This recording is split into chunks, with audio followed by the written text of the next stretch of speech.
Here we go. Got some company.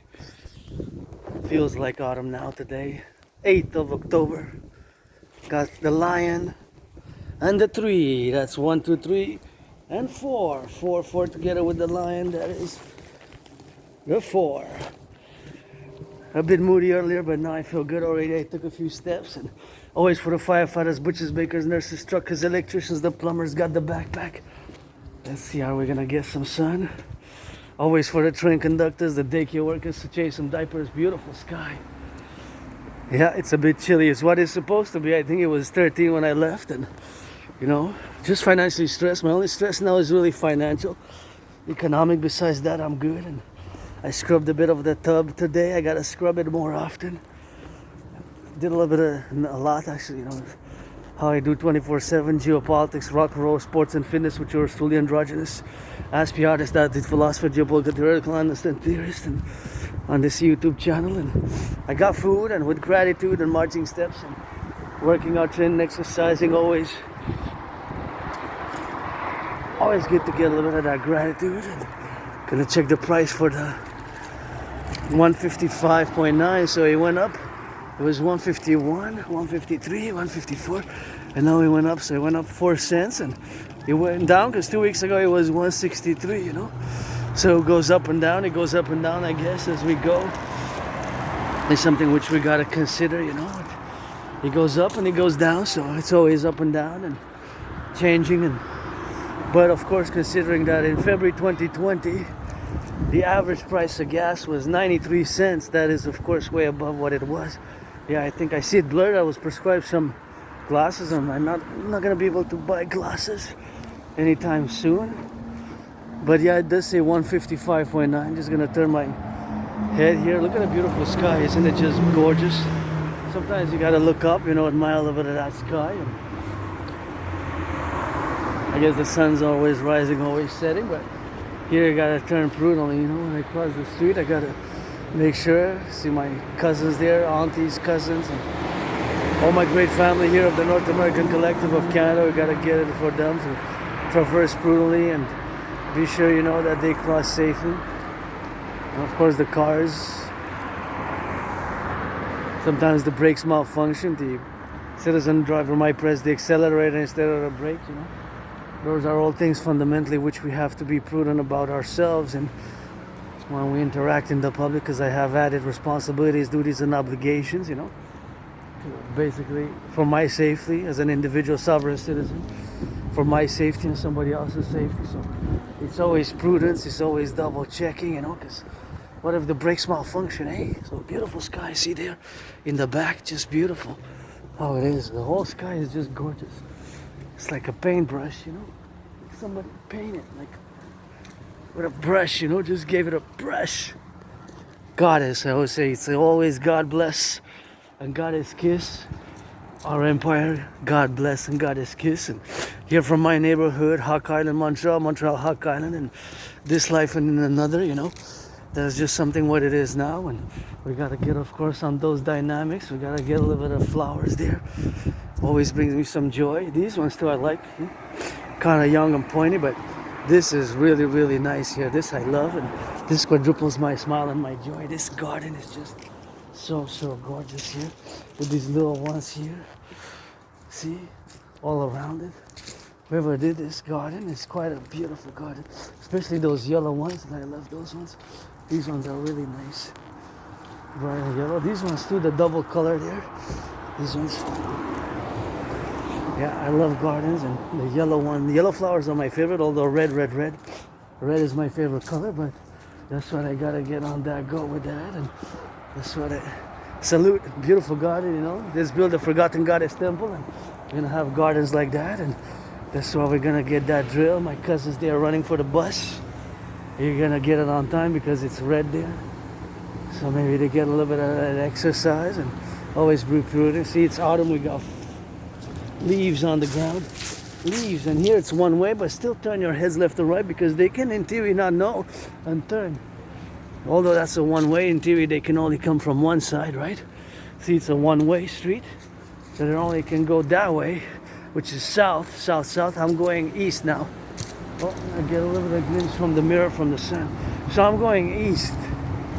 East.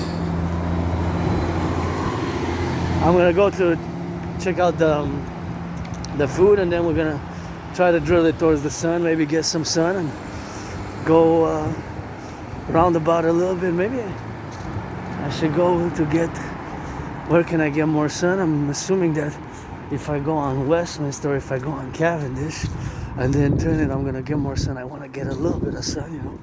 I don't know if I'm gonna get much because I left it was 5:51, and that's what it is with that. And we got some beautiful machines here, see? Beautiful machines for that. I gotta get it on that loving and all the interactions here, you know. Me, myself, because I have neurodivergence. My neurodivergence is something which I live with. And I'm gonna cross the street here, you know. I have Asperger's, HFA, high functioning autism, so social interactions and can be a bit more awkward and weird socially, you know. We don't have the same brains. Our brains process, there's mutations in Asperger's brain, right? So our brains process the social information very differently. So we lack the social skills, you know. Where we can be, well, myself less and less and less. I've learned to manage the characteristics and be aware, and just work to build bridges, you know, with my fellow neurotypicals here, who are you, the vast majority, 99%. And I have no antagonistic feelings, you know. Hostile feelings towards the neurotypicals. Like many Aspies, I suffered, struggled, especially with maintaining long-term employment. It has been a difficult road. You know, for Aspies, people like myself with Asperger's, the unemployment rate stands at 80% plus, 4 out of 5, right? Even more sometimes. So it's very elevated. That is a bit dangerous there, because if there's a wind, it could fall on people, and especially has something there. So for bees, what is it for? But with wind, that could be dangerous there. So gonna check if we have some food. I guess there's a little bit. I wish I could fill this fridge up, you know, just fill up the fridge. That would be one of my wishes. Now I take more than I put, way more than I put, but you know, I gotta be grateful. See, it's empty, but maybe when I come back it's gonna be something. If not, that's okay also, you know. So that's just how we're gonna drill it with the little flowers here. Beautiful flowers. Please don't pollute in the public gardens. Like this trash, you know, that has to be put in the trash and stuff like that, with the little gardens here, you know. These are public gardens. Beautiful, eh? Look at that. I got a close with that. But thank you, public workers, eh? That's a nice flower right there. Look at that. Red, and leave it for the public. That's why it's for the public. It's for all of us, you know. So these ones are also nice. Also these ones. Quite nice here. So I really appreciate the small gardens, and embellishes the city, you know. The city embellishing the city.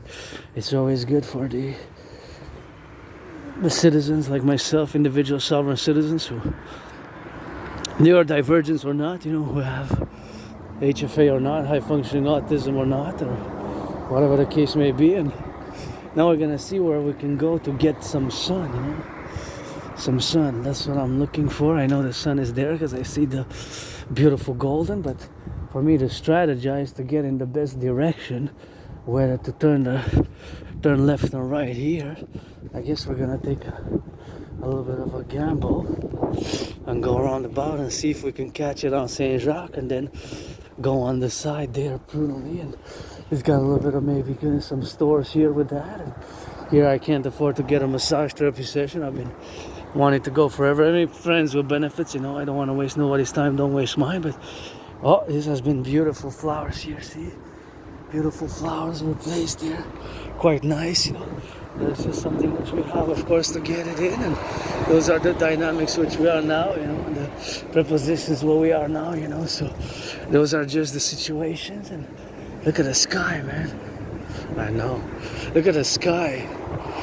Beautiful sky. Just so gorgeous. A bit windy here in Montreal, Hokkaido. The other weeks, 4 months ago, it was to rent here. I was wondering how much rent was here. Not that I want to move, because it's good where I live now. It's way better than where I used to live.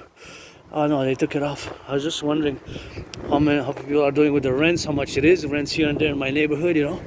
That's why, for financial education purposes, not because I can't afford to move right now, but for financial education purposes, that would have been something which I could have explored in the dynamics of the cost, because the growing cost of rents and cost of goods and the cost of living. And I used to live in a very moldy place in Montreal, still on the island. I moved about summer 2015, about 10 years ago I moved. 10 years ago, something like that,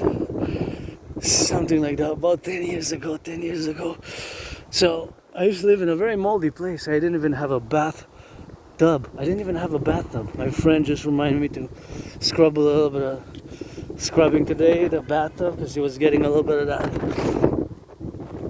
greasy, that dirt on it, so I had to scrub it, so gotta scrub it more often, And I used to live in that moldy place where I didn't even have a bathtub. Grateful I have one now, because I love to take baths. That will compensate for me wanting to have a massage therapy session. And, I'm not looking for charity necessarily. Friends with benefits, trade, exchange. You massage me, I massage you. Friends with benefits only. You gotta be 18 plus for the more loving. You're black and white, rainbow, black, white, or rainbow. You're a man or you're a woman. And friends with benefits or pledge your allegiance, support the dream for the dancing goddess in the dragon kingdom. Fundamentally a call for a mass public-private partnership across the North American collective. It's always for the 63, this Canadian, North American rainbow dragon, Aspie artist athlete, who sometimes in past lives, previous incarnations. I'm also a mystic. I believe in reincarnations, past lives, and sometimes I was born a man, a woman, a man, a man, a woman, a woman, a man, man, a woman, a woman, man, man, a woman, a woman, a man, man, a woman, a man. That's why you get that 50-50 now. You get 1, 2, 3, 4 story there. You can get a little bit of that, and of course that is just something which we have now to be. Look at that. Somebody can take it, and I don't have place now, but it's. You can do some work with that, and I guess you can paint it or just clean it if you need some furniture. So sometimes I was born a man, a woman, a woman, a man, a woman, a man, a man, a woman, in many past lives, many incarnations. And so you get that 50-50 now, Androgynous, pansexual, Aspie, artist, athlete, philosopher, geopolitical, theoretical analyst, theorist, thinker, and strategist, Always rock and rolling for the butchers, the bakers, the nurses, the doctors, the firefighters, the plumbers, the electricians, and the welders, the grocery store clerks, Something that I gotta salutations to. The truckers on the road, always. So this civilization being that it is a privilege, the privilege of civilization. The privilege of civilization. The privilege of civilization, but it's something which we all have, Here as a Canadian Quebecer, Canadian, got that Canada tatted up. That's why when I spot the flag, I show my flag up, Canada, Canada, Canada, Canada. And this is my home, and not just in this life, in previous incarnations. Once I was born in the United States, post 76 3 times. Once I was born as a woman, twice as a man. When I was born as a man, I served in the United States Armed Forces twice. I served in the United States Armed Forces twice. Served in a. Hey, you got a little bit of a boat here in the same United States Armed Forces. 2 different wars. They were 156 years apart. The wars were 156 years apart, and those wars were fought by the same army which I was in, and that's why they gotta get that drill now, for the Dragon Army, the public-private partnership, and now that I'm in the public, I always gotta watch out for my fellow brothers and sisters here, and you get a little bit of that Halloween decorations, and that's always something good. I love Halloween. I'm gonna budget that decor myself, but yeah, I suggest all read George Patton's Through a Glass Darkly. One of my favorite poems where George Patton discusses reincarnations is Through a Glass Darkly. He only mentions his masculine male reincarnations, George Patton, of course. He doesn't mention that he was a woman, because he was several times. At least once he was my wife. George Patton about 2,600 years ago. And I was his wife, so we were both husband and wife and husband throughout the travails of time and ages. As empire rises, nations clash and empire rises, and the timpani to that SUN, my Pope the King.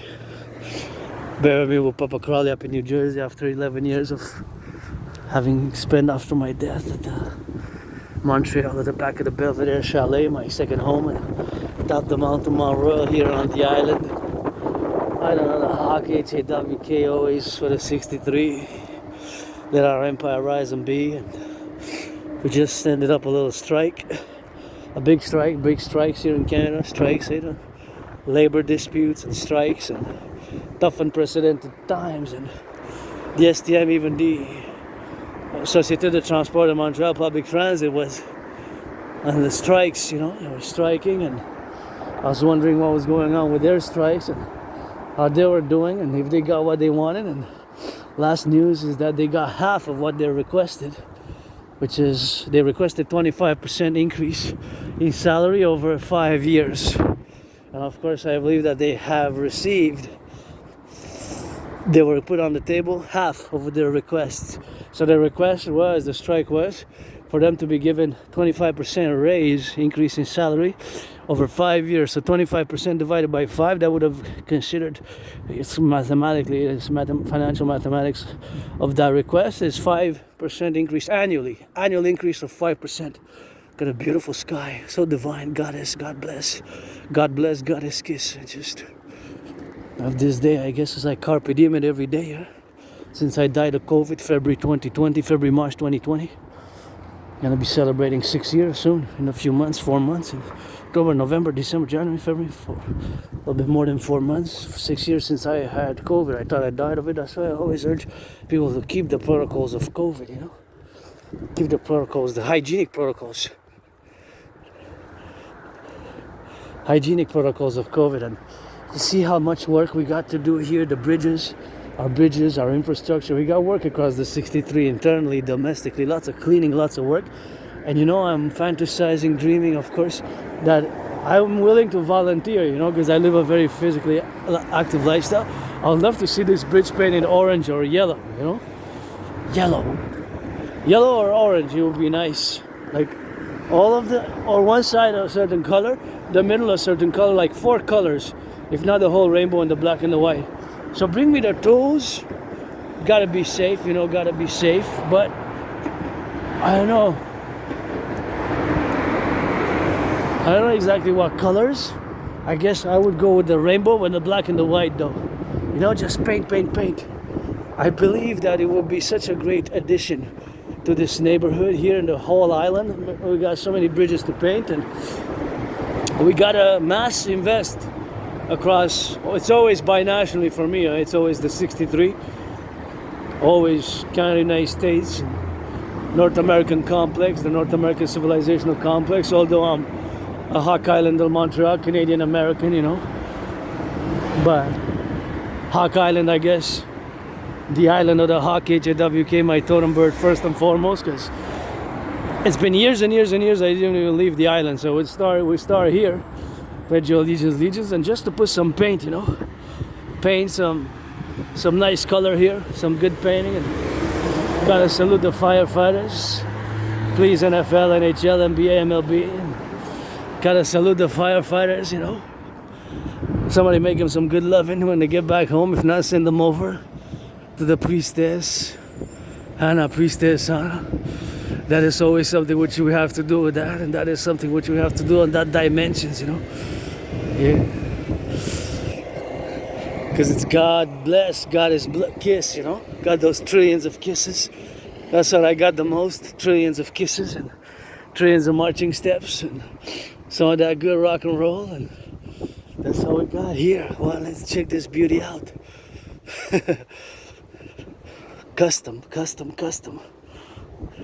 You know, my favorite car is a Cadillac. This is a Ford MAS. Nice. The other day I saw also a good car. It had both the United States flag and the Canadian flag, and got a loving for this. I like the creaminess of it, you know. It's a Ford. Wow. It's got 3 lions there. But 3 plus 3 equals 6, right? 4, man. Wow, I love it. I love it. Oh, there the tool inside is 1, 2, 3, 4, like red stripes. Kind of cool. Is it miles or kilometers? 100. I guess that's miles. Miles an hour, right? It says 100 there. See, it says 100, so it's miles.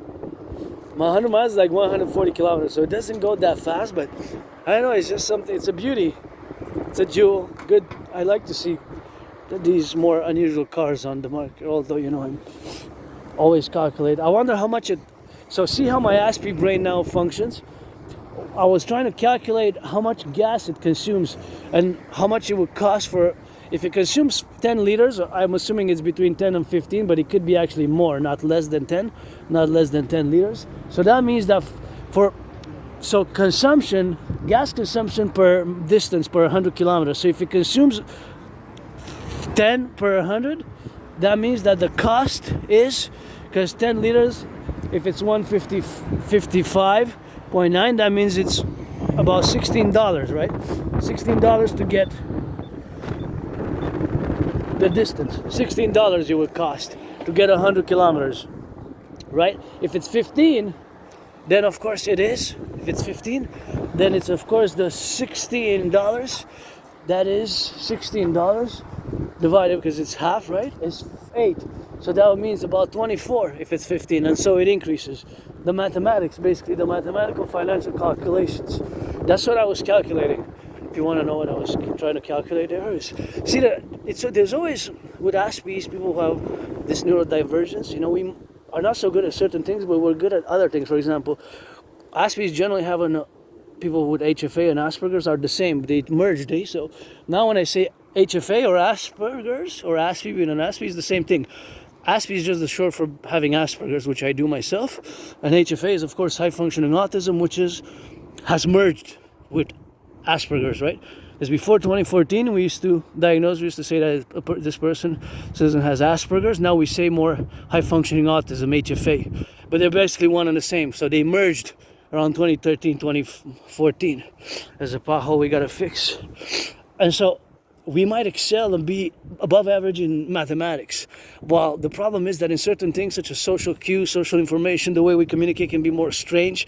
Sometimes we're overly intellectual, philosophical, more academic in our discussions and discourses. And then we lack these more social cues, social awareness. I gotta give a shout out to my anonymous friend who gifted me the books called on autism, which include chapters on Asperger's, which is part of autism now, HFA. And of course, one book which was great, it's called Appreciating Asperger's Syndrome. Appreciating Asperger's Syndrome, that is another one which is great. Appreciating Asperger's Syndrome. Appreciating Asperger's Syndrome is a great book. So it was written before I merged with HFA, and that one I really have to say it opened my eyes to how my own vulnerabilities and how, because of this difference in communication style and how we can be odd, weird, strange, bizarre, and totally awkward in certain situations. Even sometimes we have these body movements which are strange, you know, like comes with a little bit of OCD and putting things in certain order and places, or certain movements of the body which are weird and strange and bizarre. So that is just how we are in the life where our brain processes information differently. You have to understand that our brains are different. ASPI brains are different, and these differences are not evil, bad, malicious, or negative. See, an ASPI like myself, I suddenly appreciate the beauty of the clouds and the heavens as a mystic. Of course, I'm a universal spiritual teaching student because I'm learning every day, but I'm also a mystic. And see, for security, if somebody comes and runs, or with the bike, this is can be problematic there, unless there's a purpose there for that. It looks like a crater. But yes, see, now I was trying to kind of calculate mathematically also a certain ratio and weight. Of course, the weight and the ratio from clouds to clouds, because there's so many, would be pretty much to try to find a common denominator and try, of course, to separate them by bundles. And then those bundles, within those bundles, for example, that bundle that bundle, and then that bundle would have to. But you might not see the possibility of mathematics, but there certainly is if you meditate a little bit on them, right?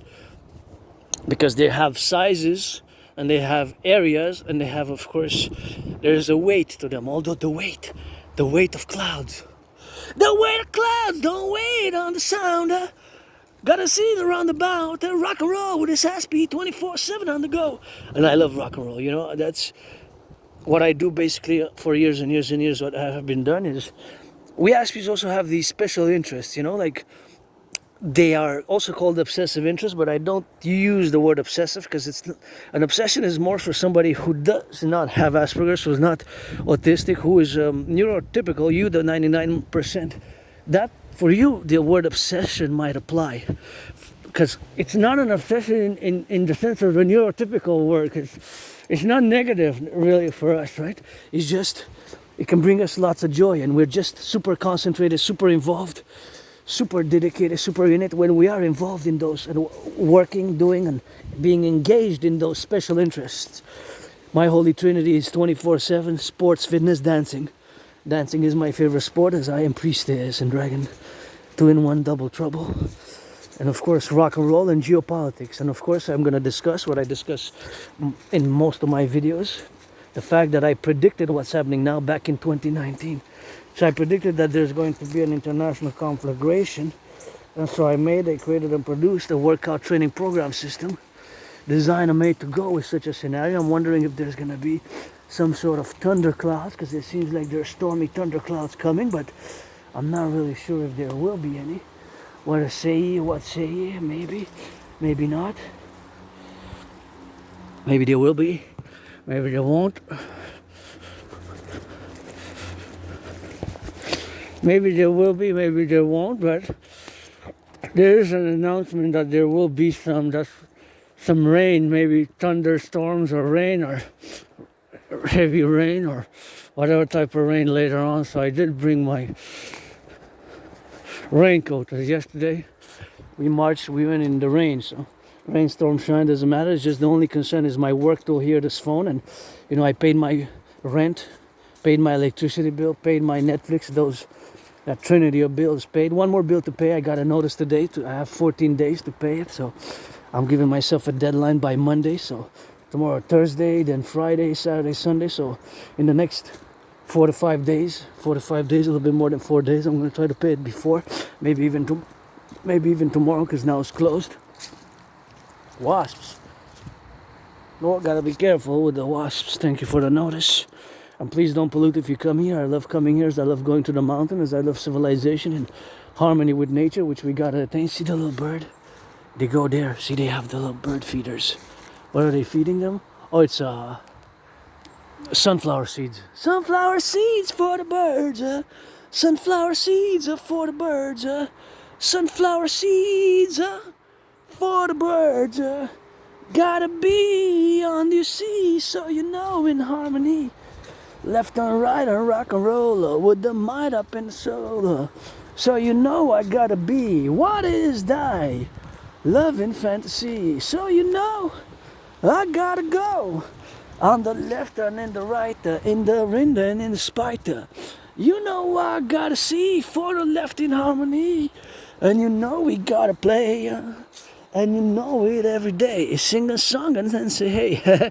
Yeah, I can go into rock and roll trances. I'm not necessarily good with the vocals, and I don't aspire to necessarily be a good vocalist, but creating the songs lyrically, the rhythm, the lyrics, the framing of the lyrics together, of course the rhymes and the rhythms and the way I sing that rock and roll, that's of course something which I gotta praise myself, praise myself for that, praise myself, and gotta say that I'm great, the best. I'm gonna say the best, among the best, among the best, best among the best, among the best, in terms of creating rock and roll lyrics and songs and channeling them and getting inspired by nature or civilization 24/7, So that's what I do on the daily, plus geopolitics, plus For sports and fitness, I work out. You know, we have these ritual routines, Aspies, you know. Look at that beautiful weeping willow. And that reminds me that I would have given my anonymous friend a house there. If you check in the past 4 months, you can see when I go by the river, there's a house which has in the yard,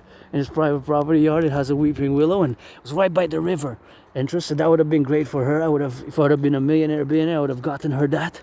I would have tried to haggle a bit, 10%, 5%, 15% off the price. But nonetheless, I would have gotten, even if I would have got only 4% off or whatever the case may be. And you can see how beautiful it is here now. It is autumn and it's just gorgeous.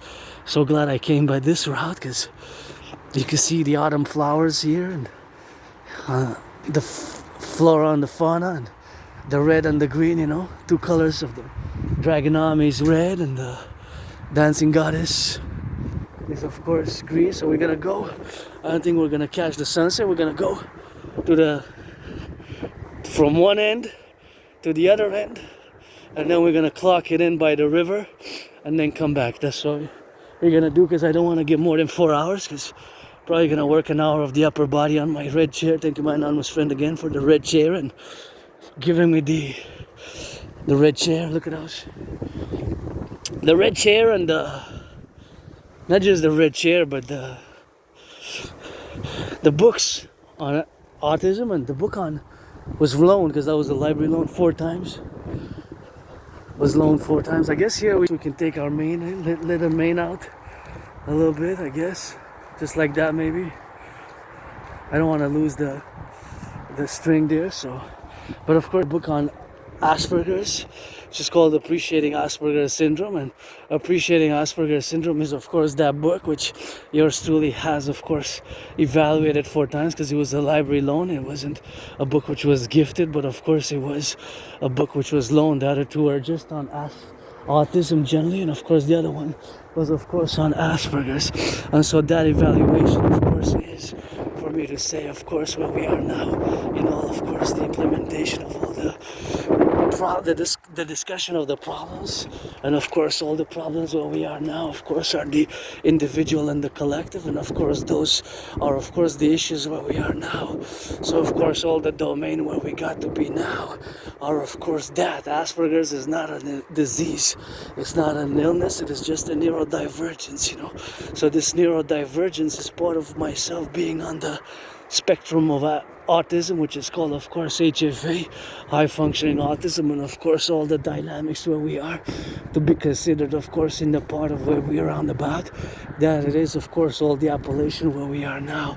So of course all the structurations and all the problems which we encounter, or the difficulties which we encounter, are of course in understanding social cues. Sometimes the way we function with our linguistic communication sometimes can be too much intellectual, too much verbosity, too many verbosities, verbose use of language, which is overly sophisticated, intellectual, academic in nature, or even sometimes to the point of being super formal. So we always have to work on those characteristics in as individuals, you know, to explain, oh, look at those twins. Red twins, red twins, red twins, you know, they scream. Red twins, you know, we be, red twins. Train conductors, and of course all of those communications are of course in the way where we have now. And see how my brain now works. Of course, that I see this cargo train and the pressure train, I try to meditate of course the fact that we are open for potential sabotage and espionage by foreign actors who have antagonistic, openly hostilities towards the North American collective, NORAD, NATO, and furthermore more twins there. Beautiful red, look at that. Isn't that just gorgeous? Just beautiful, eh? Another twins there. Wow, this is just divine. I just love it. Isn't that just beautiful? Red twins everywhere, see? Triplets. Anyway, so that is just a conversation which we gotta have. And I have to let people know all the time that myself, I have to be told sometimes more direct. And I can be pretty direct on myself, you know. So I can be myself pretty direct, of course, in the consequential discussions, depending on the topics, of course. But where we have to fully understand and draw the line is that Asperger's is not a disease. Not a disease. Asperger's is not a disease. Asperger's is... There's a rabbit. See, that's why we don't pollute here, because we got flora and fauna. So we have to draw the line where we say that Asperger's is not a disease, right? So it's not NOT, not a disease, of course. So not... If that is not a disease, then we have to, of course, communicate further of what is and what is not. So it's not a disease, it's a neurological divergent condition. We see the world through different lenses, right? So certain things of a social nature can be more difficult for Aspies, right? We have to be told more directly, more explicitly. And thank you again to my anonymous friend who, because of the book Appreciating Asperger's Syndrome, that was a book which made me appreciate so much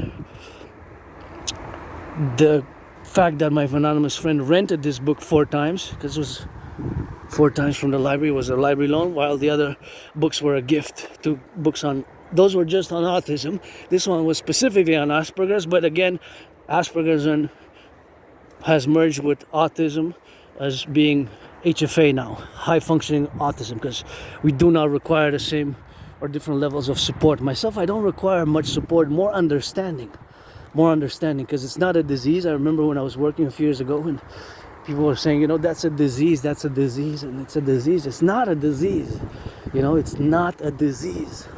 It's just we see the world differently. We have our strengths, and certainly we have very weaknesses and vulnerabilities even. And that book, Appreciating Asperger's Syndrome, made me realize how I am myself. As many Aspies, but I'm an individual sovereign citizen with Asperger's. But as many Aspies, we have these vulnerabilities because we can be vulnerable because we don't see the world the same. So especially when it comes to social understandings, those mind hive group mentality and the group mind and the hive mind and things such as gossip, things such as those are difficult for us.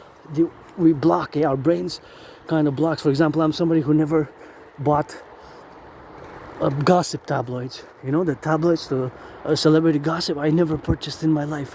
Sometimes I'm there, I'm waiting, I look at them and I'm trying to figure out what's this about.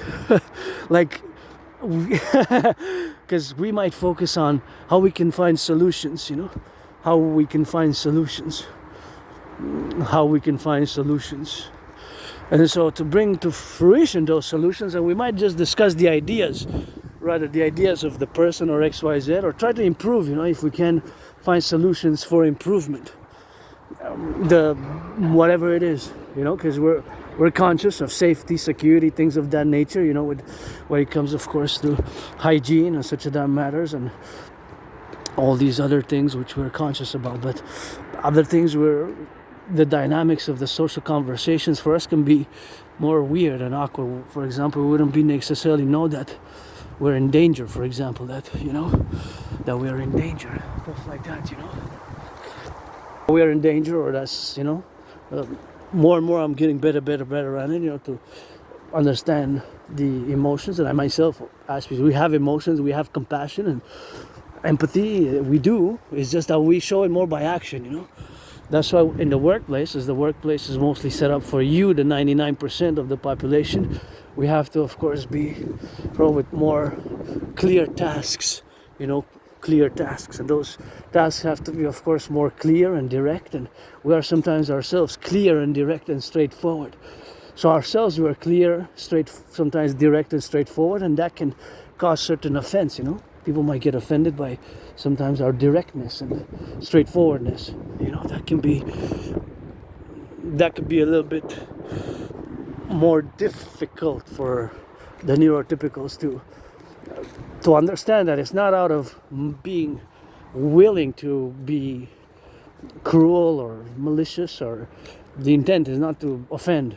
The intentions are not to offend. It's just because our brains processes information different, and sometimes we lack. Often this I had to learn, I guess, the hard way in the past years. And thank you again to my anonymous friend for those books, and especially the book which I recommend to all, which if you want to learn more, it's called Appreciating Asperger's Syndrome. So Appreciating Asperger's Syndrome is a great book. It was put on the market and published before it merged before Asperger's merged with HFA, high functioning autism. So now that we have that correlation in between these correlatives, those are of course the obfuscations which we have in the conditions that we have to work on these characteristics. And in order to build bridges, it has to come from both ways. You know, we got to build bridges, and I always say the categories of bridges which we got to build sometimes are small, medium, large, or extra large within those 4 categories. Just like when you order a coffee, when you order a pizza, when you order fries, right? You might order a small coffee, pizza, or fry, medium pizza, coffee, or fry, large coffee, pizza, or fry, or extra large, right? Extra large, extra large. Now within those categories there might be subcategories, but generally those are the categories, right? Small, medium, large, or extra large of pizza, fries, etc., etc., etc. Pizza, fries, pizza, fries,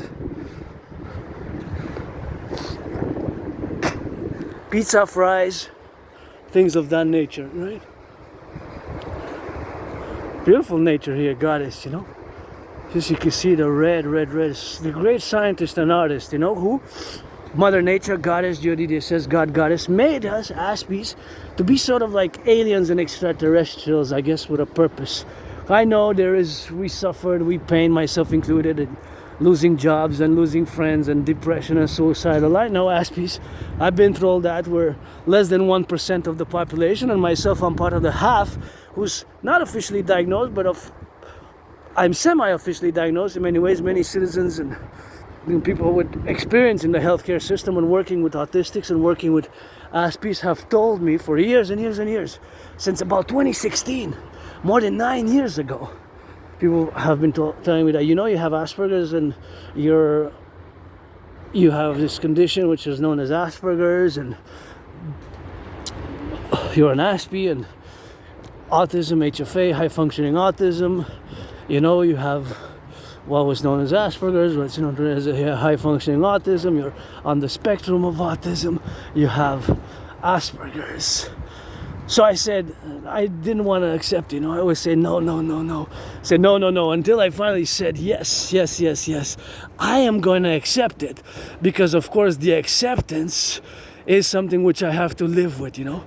So of course all this acceptance is of course for us truly to get on a different level of the domain where I live now. So of course all that to say and to be in the concordiate where we are now, that of course yes, I'm different. So to accept this difference has been a long journey. You know, a long journey for more than 5 years. I've been, of course, for more than 5 years officially, semi-officially diagnosed in many ways by different individuals, right? So Aspies, we constitute less than 1% of the population. Less than 1%. That means we're about, the official population which is diagnosed is about 0.44%. Right, 0.44%, while the numbers are actually double. So in reality, there's about 1%, less than 1 is about 0.88%, the actual number. So only half are officially diagnosed, but we're still a tiny, small community, fraction of the population, just less than 1%. I'll even that I am part of myself of the LGBTQ community. You know, I'm androgynous, 50-50, man, woman, man, and of course, I was once the priestess, many times a priestess as I am today, Priestess Pythia, who orated the great word 3 Atuli Kyrgyz. Priestess Pythia, who orated the great word 3 Atuli Kyrgyz. I was, of course, the Priestess Pythia, who orated the great word 3 Atuli Kyrgyz.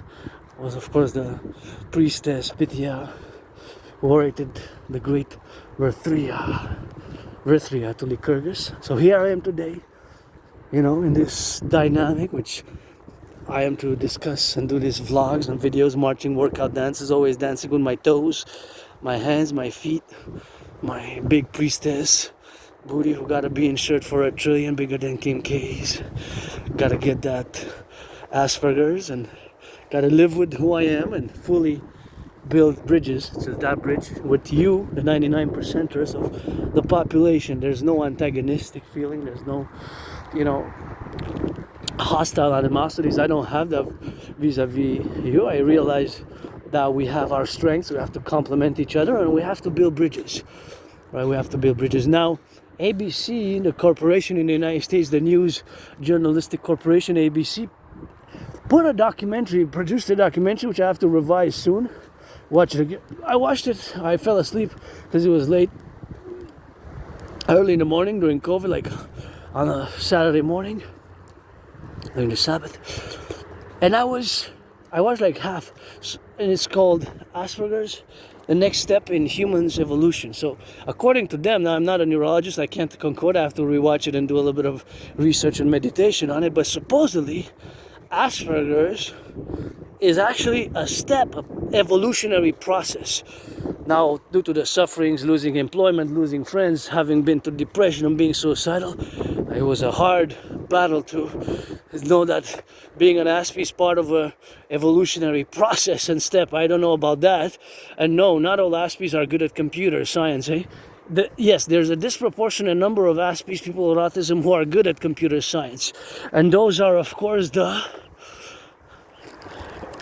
within the ASP population, and again, we are less than even the LGBTQ population, is of course around 6%, right? In Gen Z is a bit more, a bit 7-8% for Gen Z, but for millennials, so it's also generational.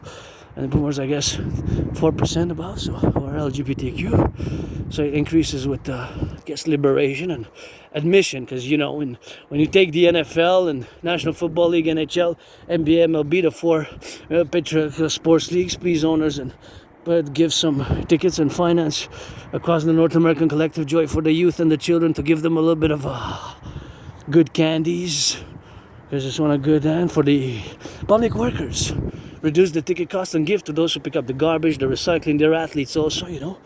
Give some tickets to the firefighters, to the public workers, you know. Give some tickets to the firefighters, to the public workers, you know. To all those involved in the production, distribution of food, and all those now across east, west, north, south, and the categorization where we have now. So you see this beautiful highway goes east and west, and east and west, and west and east, and we came east, we're gonna go back west. Go cross it on the river, and then bring it back, and you see, what do we got? Thank you, public workers. We got that 1, 2, 3, 4, and more. We got more there. We got more than 4, way more than 4. Some are closed up, getting that sun ready, and then you got these little yellow flowers. Thank you, public workers, for that. So just because I was saying, you know, it's interesting that not even one is in the open in part of the LGBTQ community, gay or bisexual, within the more than 5,000 athletes combined in the NFL, NHL, MLB, NBA. Combined, there's about more than 5,000, right? In all the teams of the NHL, National Hockey League, NFL, National Football League, NBA, National Basketball Association, MLB, right? There is not even one. Now, you know that's not true. Of course it's not true. Even statistically, there should be on each team about 1 or 2, 3 or 4 people who are bisexual or gay, bisexual, right? About like between 1 and minimum 1, 2, and 3, and even 4, maybe even more, you know, even more than 4. But that the fact that in all the teams, right, all the athletes are about 5,000, in all the combined, all the NFL, National Football League, the NHL, National Hockey League, NBA, National Basketball Association, and the Major League Baseball, MLB, there's not even one open who's openly in 2025. Can you believe it? And you know that they didn't let Michael Sam play in the NFL because he kissed his white boyfriend when he got drafted. You know, they didn't let Michael Sam NFL because he kissed his white boyfriend when he got drafted. You know, they didn't let Michael Sam play in the NFL because he kissed his white boyfriend when he got drafted. They didn't let Michael Sam play in the NFL because he kissed his white boyfriend when he got drafted. When he got drafted, he kissed his white boyfriend, Michael Sam. Anyway, thanks God as they let Collectif play a bit. Anyways, that's just another topic. We're going to get back to Asperger's, autism, and of course we're going to discuss the general dynamics and the general a general discussion on Asperger's, because it's more complex. So before that, we got to go on to the appreciating Asperger's syndrome. Appreciating Asperger's syndrome. So appreciating Asperger's syndrome is, of course, a book which I recommend to all. So we have these mutations of the brain, and yes, we can be strange, awkward, weird, and bizarre, but we're not evil, we're not bad, we're not negative, we're not demonic, we're not satanic, we're not a disease. Because I remember when I was working in steel and people were whispering, let that be because that's a disease, that's a disease. And no, it's not a disease, you have to understand that we see the world differently, and sometimes the way we communicate are more different, and thus, due to our difference, we have to be understanding about of all these dynamics where we are now considered to be living and to be, of course, loving, and to express ourselves in such a manner where we are inclined to possess certain attributes and certain attributes of those faculties that are, of course, part of our mental capacities and faculties that are, of course, divergent. So processing certain information socially might be difficult for us. We might block, we might be confused about certain things, we might not know exactly what to say or how to do, but we have compassion, we show it more by action. You can read that book, Appreciating Asperger's Syndrome, thank you my anonymous friend again, to understand, and that is going to illuminate and say, I understand. So because you show, rather than verbal consolation, right? Say verbal consolation, an Aspie might offer help if they can. Myself, financially, I'm financially stressed, so I will not. But if you're my friends with benefits only from now on, black, white, or rainbow, don't waste my time, I won't waste yours. Pledge your allegiance, support the dream. I'm more concentrated, focused on work, as an independent artist, athlete, philosopher, geopolitical theoretical analyst, and theorist, and thinker, and of course always for the 63. And I'm somebody who doesn't like violence. I don't like violence, but I am hyper vigilant myself. I survived a vicious surprise attack years ago. I gave myself a new deadline till the 31st of October as other deadlines to clean my room and to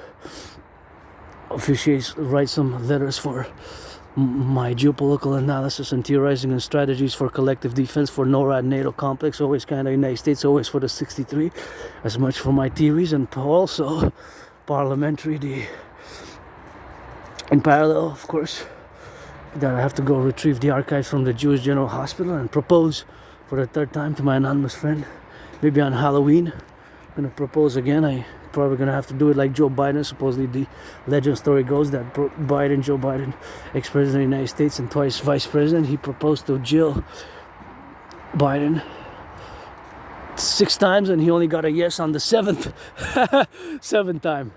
If I don't get a yes on Halloween, I'm going to propose again on 24th, 25th of December, maybe the 4th time. If not, 11th time is going to be April 10. April 10, 2026. April 8, 9, 10. Special. Thelema.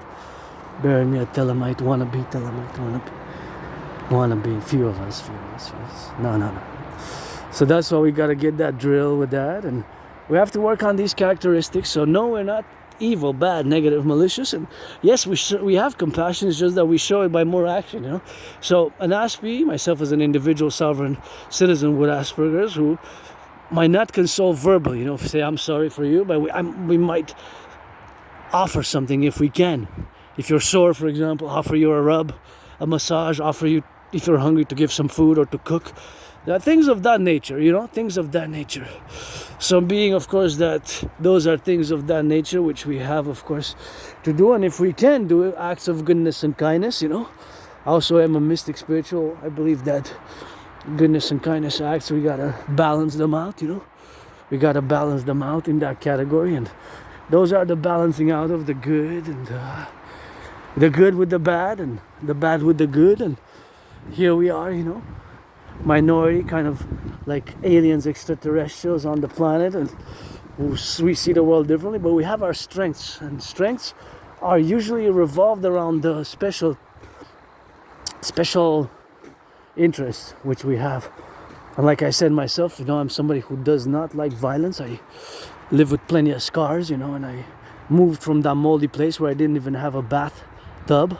It was like a tight prison cell, small prison cell. I guess I served my time.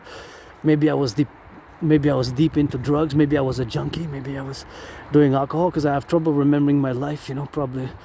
But before January, February 2014, like winter 2014, I have a blackout, so memory, you know, retrograde amnesia. I think the official title is called RA, retrograde amnesia.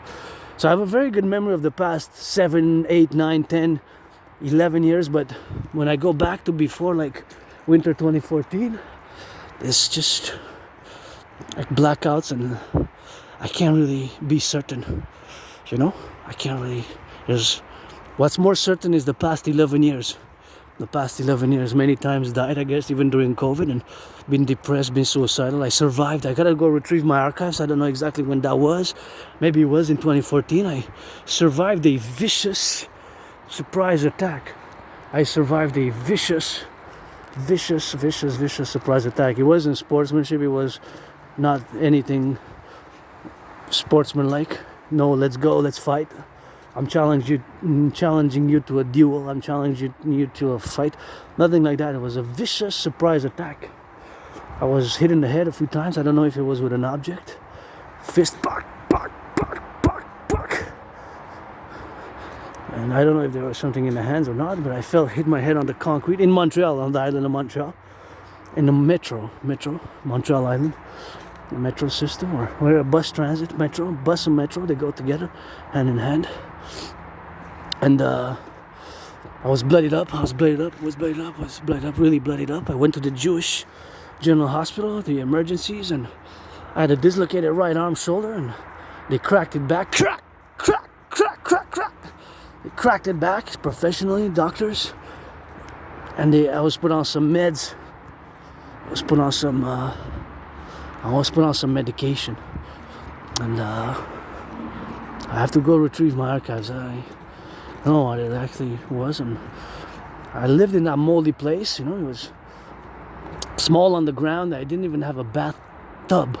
It was a bath room, small one, just like a tight prison cell. I didn't even have a kitchen. So it was underground, in the underground, like the basement underground, you know, deep underground. And in my room, there was basically the kitchen and my room were one and the same. I didn't have a separate kitchen, and I had an oven and a sink where I could do the dishes. I had an oven. I remember two of the four were. Only two of them were working properly at one point. I don't know if I lived there for at least since 2010. I found some documents that I was there in 2010. 2010 I was there. I found some documents that I was there in 2010. You know? So because I was there in 2010,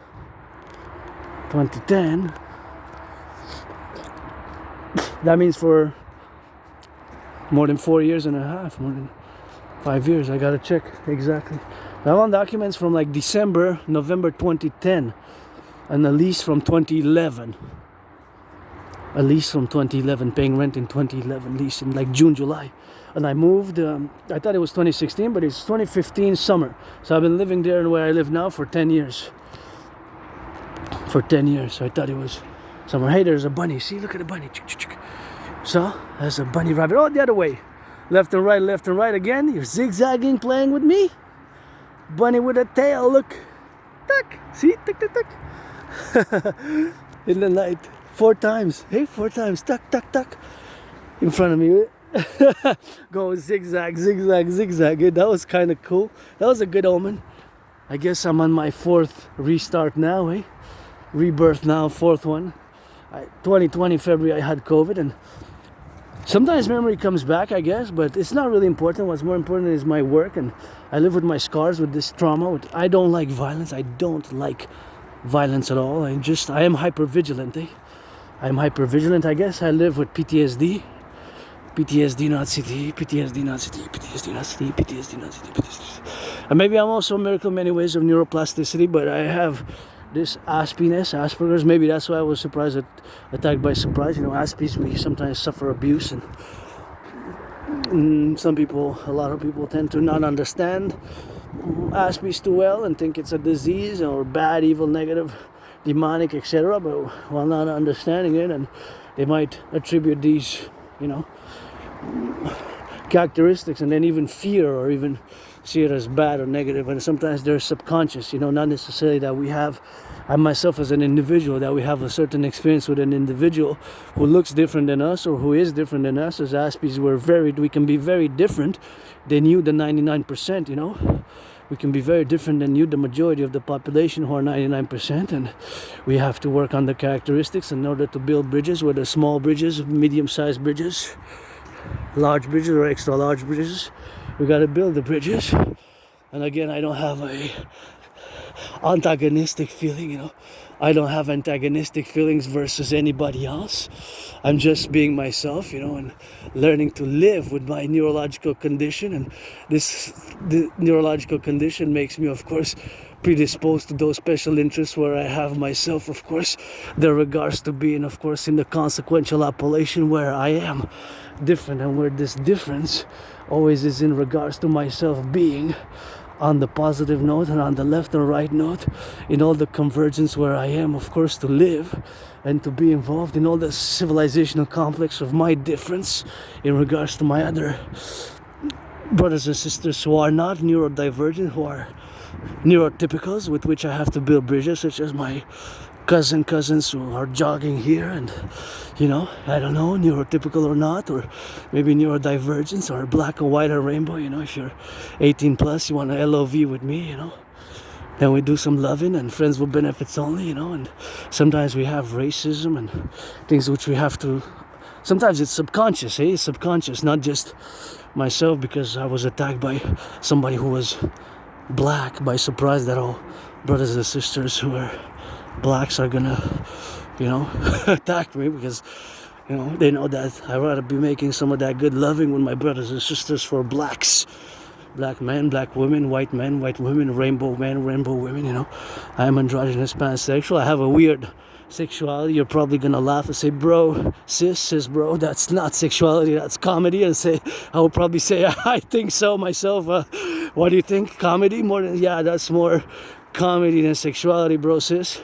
So yeah, I laugh, no problem. I rather that and do that, because but when it comes to geopolitics and the geopolitical matters, then we get into serious business, because that's what I do most, 24/7 geopolitics. And always for my brothers and sisters, black, white, and rainbow, always first and foremost, Hawk Island, Montreal, pledge your allegiance to our family, from the island of the Hawk, and then all across from the island of the Hawk, and all the concomitantly, of course, island of the Hawk situational awareness where we are now, and of course the island, of course, for all of us, we're a big island. And for the 63, always for the 10, the 50, and the 3, always for the North American civilizational complex, always for the butchers, the bakers, the nurses, the truckers, the doctors, the firefighters, always for them, always got to give a little bit of that dimension for them to be on the loving side of affairs. And all those affairs are concomitantly involved in all the prudential where we have now to be, in all the reigns and all the civilizational projects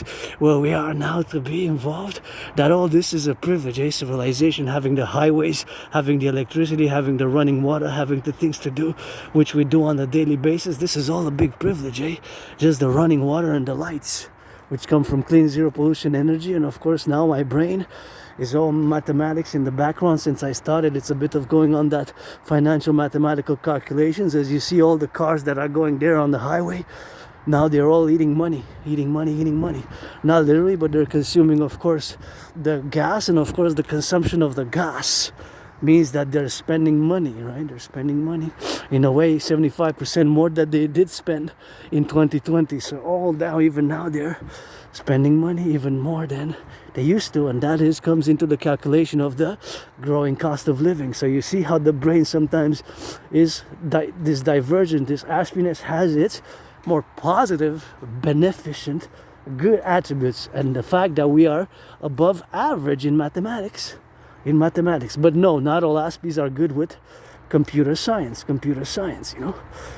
Yes, the number is disproportionate. So among the Asperger's population of Aspies, we're less than 1% officially, right? Even if all of them, only half are officially diagnosed. So within our community, which is a tiny small community fraction of the population of the North American Collective of North America, is 1%. Less than 1%. So within that population is about 1 out of 5, which is about 20%. 20%. So the ratio of 20% vis-a-vis in regards from the 20% to the other percentile of you neurotypicals, or the percentage of neurotypicals who are good with computers or very super good with computers and computer science, you is among about 1% to 4% depending on the regions. So in reality, yes, about 11 times higher. But we're a minority. But it's not all Aspies. But the ratio of the percentage vis-a-vis the concordiate of the population ratio, there is a disproportionate mathematical statistical variation. So it's a considerable, very, very much considerable mathematical statistical variation. So it's a very much a considerable mathematical statistical variation. So of course it is a big statistical mathematical variation. It's a big mathematical statistical variation. It's a enormous one, right? Some might say, use different adjectives. Enormous, big, extra big, super elevated. That it is the distinction, and of course the difference. It's a very high statistical mathematical population representation, right? Because it's 20% about. That's 1 out of 5. But again, not all, right? 1 out of 5, that leaves 4 out of 5. 80% of Aspies who are in between, not so good, not good at all. Some Aspies are good at other things, eh? But that is who are good at computers or very good in computer science. It's 1 out of 5 about Aspies, and it's 20%. Me, in a parallel life, it is the year of darkness, December 7, 2029. It is the year of darkness, 2029. There I design, build supercomputers, satellites, microchips, a net force, an integrated net force for the transatlantic mass public-private partnership, transatlantic super net force with satellites launched in the sky, build, design with teams, of course, of scientists. I also have Asperger's in that parallel life.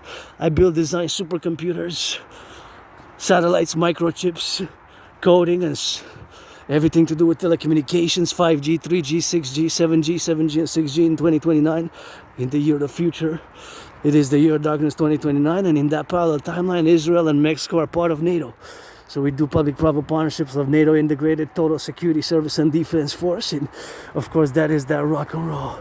So of course all these dynamics, where we are now to represent and to be representative, is that it is about 11 times higher. So it is a considerable amount, but again, it's not all. Aspies were good at computer science. The number is higher, way higher, if you want to say 20% compared to between 1 and 4%, right? But again, not all. But then we have these lack of social skills, you know, and I'm getting better and better and better and better, because when it comes to understanding social cues, social dynamics, facial expressions, emotions, sometimes I'm getting better, and Aspies can improve. I definitely have improved a lot, but you have to verbalize it for me. So for example, I might not know that somebody is into me, you know, man or woman, homosexual, straight, or only friends with benefits from now on, 18 plus, you gotta be for this, baby. Rock and roll with Adrian, Hannah, Dragon Priestess, Dragon Zero. Don't waste my time, I'm not gonna waste yours. Yes, you're probably gonna laugh, you say your sexuality, sexual energies and sexuality. I like that BDSM switch, bondage, DSM, bondage, domination, sadomasochism. I also like that, sexually, BDSM, you know, BDSM. Switch it up with that black, white, and rainbow. So you're 18 plus, we can do that loving BDSM switch. Otherwise, don't waste my time. I don't want to waste yours. Friends with benefits, trade massages, and can't afford massage therapy sessions, but don't waste my time, man. Man, woman, don't waste my time. I won't waste yours. What for? You know, I struggle, suffered.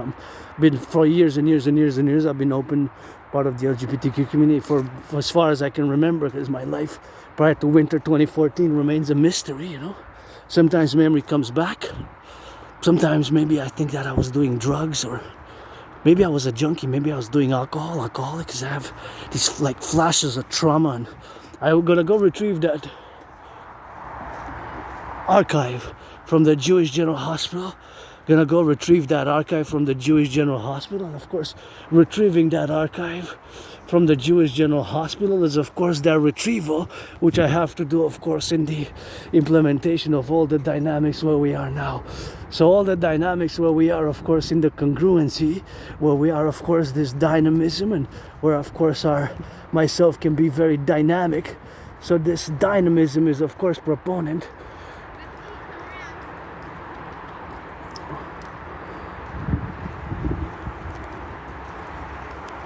Sorry, my hands are full. His hands are frisbee. Graham, leave it. Let's go. Okay, thanks. Thanks. There are 2 dogs, you know. My hands are full.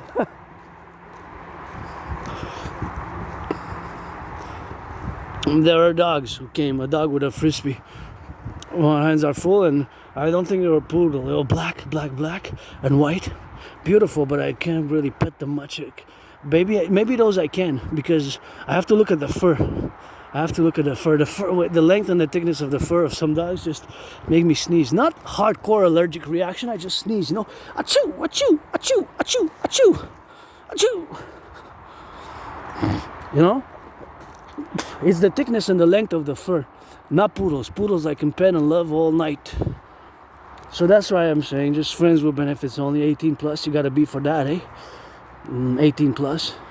Although here in Quebec, Montreal is 16 plus, but we're gonna go by the law of 18 plus, I guess, for when, just like when you go buy alcohol and booze, or you go to a club, or you buy here legal cannabis. It's legalized since 2019. I even have cannabis that I bought about 3.5 years ago. I bought affordable on the market here. It's legal, eh? Coast to coast Canada, all across Canada, cannabis is legal, and we have the best. We have the best. It's legal though. Since 2019 it's been legalized. But I still have leftovers from about 3.5 years ago, even more. I hope it's still good. I wonder if it's still good, if it hasn't lost the... I don't think it does it? See, I don't know much about the expiry date. Does it lose potency? I mean, if it's sealed, probably not. But whatever the case may be, so back to Asperger's, just gonna finalize it. Yes, we have our strengths as well as our weaknesses. Mathematics, we can be very good, above average. I myself am no genius expert in mathematics, but I just do math, you know. I just love doing percentages, fractions, sometimes angles, area calculations, things of that nature, you know. I just love doing it. And of course, I'm no astrophysicist. I don't know, of course, higher advanced mathematics, but I am of course always willing to calculate, and I always do mathematics which have to do with subtraction, multiplication, division, subtraction, multiplication, division, subtraction, multiplication, division, subtraction, multiplication, and divisions. Those are of course the fundamental aspects which I do engage the most in, in subtraction, multiplication, and percentages. Even now when I march, sometimes I march and I calculate, of course, the amount of the percentage where we have now. Of course, for example, the calculation of the distances vis-a-vis what they expend for gas, vis-a-vis their cost for gas. So they might, of course, pay X, Y, Z, A, B, C, D, 1, 2, 3, 4 amount for the gas. But what is a constant mathematically is that they will always expend, and there will always be that same approximation of with a little bit of variation, but generally for that same distance it will always be a certain number of liters or gallons. If you want to go in miles or kilometers, you can go either. You can do the conversion is the same. It will not change. It will be the same ratio. There's no difference. If you do miles and kilometers, the ratio of the liters per 100 kilometers and the gallons per 100 miles, if you do the conversion from gallons to liters and vice versa from liters to gallons, it will remain the same, right? Mathematically, it will remain the same. So that car will, for the same amount of distance, it will, all the cars here, that car, those 4 cars there, and those thousands of cars across Montreal and across North America, traveling, being in motion now across the highways, across the streets, they will always consume, the constant will be, they will always consume X amount of gas for Y distance. So those are constants, not variables. Of course, if M is the variable, if M is the variable, that means that changes mathematically. The variable is the cost of gas. The variable is the cost of gas. That is the variable. The variable is the cost of gas, which fluctuates, which changes, which does not remain the same. In February 2020, the average price of gas was 93 cents. Now, last month, September, I believe the price of gas average was 163 or 162, 161, something like that. So, from 93 to 163, that's about 70 cents more, which is the equivalent of about 75% more. So, roundabout between about 70% more. About 70% more. That is, of course, just what it is.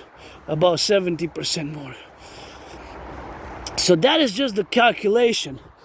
So, in other words, we can just simplify it, although of course there's more complexities, that all these cars, if they're not electric or hybrid, if they consume gas, they pay the drivers, and the cost for all these cars that you see is generally about 75% more than in early 2020.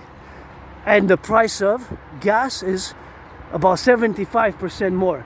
And if the majority of salaries have stagnated and only increased by 4.4% since 2020, that's why there's a lots of strikes, because the cost of gas, with the couple of the increase of rents and the cost of living, has of course made it so that it is generally the best.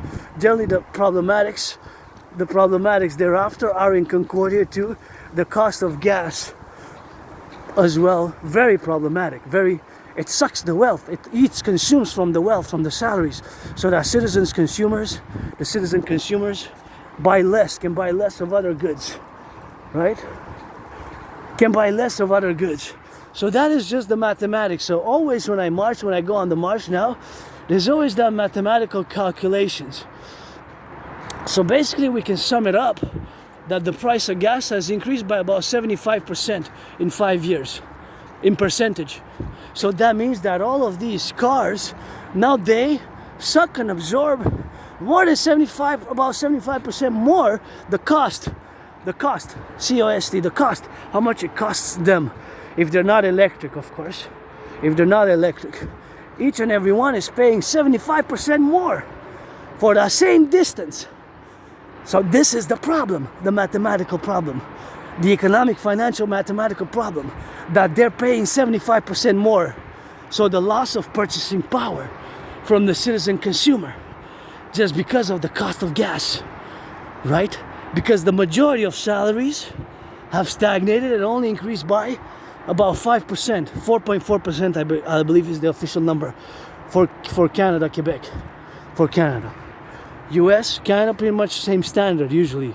We follow kind of together on very close economic, social dynamics and financial, commercial dynamics, but with some variations across states, as there is variation here across provinces. And of course we have, fundamentally we could be not need to import any oil in Canada, United States, because we have the tar sands, but it's environmentally costly, and economically the feasibility for the extraction and the processing of the petroleum and the oil is not that feasible from a economical and both double E problem, economical and ecological.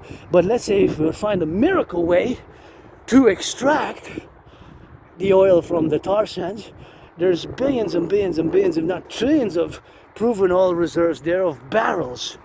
Imagine we would be sufficient for, I believe the number is like, they said 44 years, 50 years, between 40 and 50 years. I believe it was 45 years that I saw the reports from 45 years from last year. So if we would have started this year, that means 1 year minus 1 year, about 44 years. But we gotta double check me on that. Nonetheless, for decades and decades and decades and decades. But considering that we would be building more and more electric every year, I don't think it will be required for decades. But in theory, we would not need to import from OPEC, because OPEC is like a cartel, a monopoly, right? The oil producing OPEC, the organizations of petroleum exporting countries, OPEC, right? It's a acronym, OPEC, OPEC, Organization of Petroleum Exporting Countries. O for organization, P for petroleum, E for exporting, C for countries. OPEC it's an acronym, stands for Organization of Petroleum Exporting Countries. I was looking for the moon because it's the second day of the full moon. It lasts from Monday, Tuesday.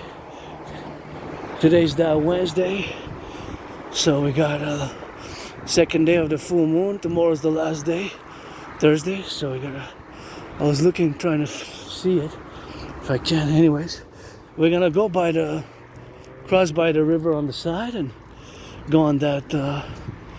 Here you gotta put it in where it goes. If it goes in the recycling and the trash, you gotta put it in the right one. It's getting chillier. Wow, the temperature dropped, at least since I started the video. It dropped by at least 4 degrees. I'm not sure exactly by how much it dropped, but to me it seemed like it dropped for at least 4 degrees, right? So just to finalize on Asperger's, we have 4 main problems, Aspies. The 4 main problems for Aspies that we encounter are lack of friends. Lack of friends, because we can be weird, strange, awkward, bizarre, but we're not evil, bad, maleficent, demonic, or whatever the case may be in any such manner. We are not evil, bad. Oh, there's the moon. Evil, bad. It's covered slightly by the...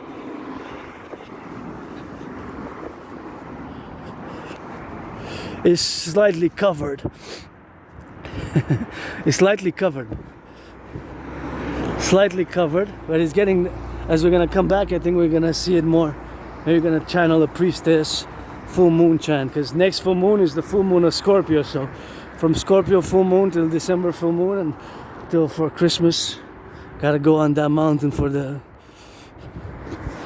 meeting, for the great adjournment of the meeting thereof on the mountain, Mount Royal. So we can be awkward, weird, and bizarre, strange. We're not demonic, evil, negative, but we can be strange, awkward, weird, and bizarre aspects. We got 4 main problems. Those 4 main problems are we tend to not have lots of friends and lose friends. It's hard with neurotypicals to fully understand, and sometimes patience. And if you're superficial, you have superficiality, then it will not be... With superficiality, you have to give Aspies a chance, and second chances, third chances, fourth chances, until you discover that you can appreciate Asperger's syndrome. Even learn to appreciate, I guess, through blood, sweat, and tears, just like a fitness journey. And then appreciate that this neurodivergence and how we perceive the world and how we see the world. And when we build bridges, whether we build small bridges, medium-sized bridges, large bridges, or extra large bridges, then, of course, the building of those bridges are, of course, in that parallel manner where those bridges are built, in the same instance, of course, where it is to be valued as a mutually beneficial relations between Aspies and non-Aspies. And of course, those mutually beneficial relations can, of course, serve that greater purpose for the self, the individual self, for liberty, security, joy, strength and wellness, and good caking. And of course, for the others, for the collective, especially from myself, because I am specialized in geopolitics and my theories are gold, trillions, right? So here we are, we're crossing this bridge. We're crossing this bridge right here. So crossing this bridge, I'm gonna say again that we need to build bridges. So these are the 4 main problems which we encounter. Lack of friends. Aspies, generally, we don't have lots of friends. We have problems maintaining long-term friendships. So we have difficulty making or keeping friends long-term. That's why my solution is pledge your legions to our family. For the dream, the empire of the 63, let it rise and let it be. Always for the 63, the 10, the 50, and the 3. And of course, for the dynamic where we are now, of course, invalued for all the civilizational processes which we are involved ourselves to be with, that those domains, and the fact, of course, of the domain being that D, friends with benefits, for me, you know what to expect, we discuss it, and then we rock and roll. Friends with benefits, or pledge your allegiance, legions. Friends with benefits, pledge your allegiance, legions, either or both. It can be pledge your allegiance, legions, our family, or of course, friends with benefits only. So that is the dynamic of where we are now. Consideratus. Is that Aspius, Draconis, Legionis, Imperium, Servitium. Gonna spit a little bit of that Latin. Latin, as the motto of Montreal is in Latin, and Canada, ad mare masque ad mare, pluribus unum. And of course the motto of the Dragon Kingdom, Dancing Goddess and the Dragon Kingdom, the Empire, is Latin as well. As Draconis, Imperium, Legionis, Servitium. So those dynamics are to be understood, and sometimes it takes time to fully understand them. So that's why friends with benefits only for me. The other problem is lack of problem maintaining employment. Long-term employment can be difficult. So, for example, I had many jobs, especially during COVID, but after 4 months, 3 months, 4 days, even some a few weeks, a few days, 4 months, a few months, tend to lose them. Maintaining long-term employment. So maintaining long-term employment has been difficult, has been difficult. And of course, all the fact that it has been difficult to be, of course, with that is, of course, the difficulty where we have now to be situationally aware of. The difficulty maintaining long-term employment. So maintaining long-term employment has been problematic, and is, because the unemployment level for Aspies stands at about 80%. 80. That's 4 out of 5. Can you imagine? So here you see the paradox. Although many Aspies, for example, are good at computer science, 11 times more, let's say, for every one of you good at computer science, there's 11 Aspies. But for every one of you neurotypicals, who constitute the vast majority of the population, who's unemployed, there's 11 Aspies, because the Aspies, the unemployment level percentage is at 80%. Can you imagine? 80, that's 4 out of 5. That is horrible. And it has been like this for many years. Although there's some improvement, there's more and more improvement, especially in the 21st century. There's more and more improvement, especially in the past years. Even myself, I had many jobs. It's just losing the jobs, losing the employment. Losing employment, losing the jobs, not being able, of course, to maintain jobs,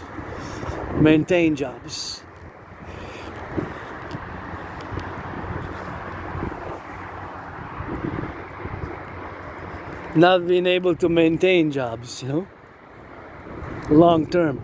So that, of course, is and has been problematic. Right? That has been, is problematic. So those dimensions are to be remedied and are to be found a solution thereof, right?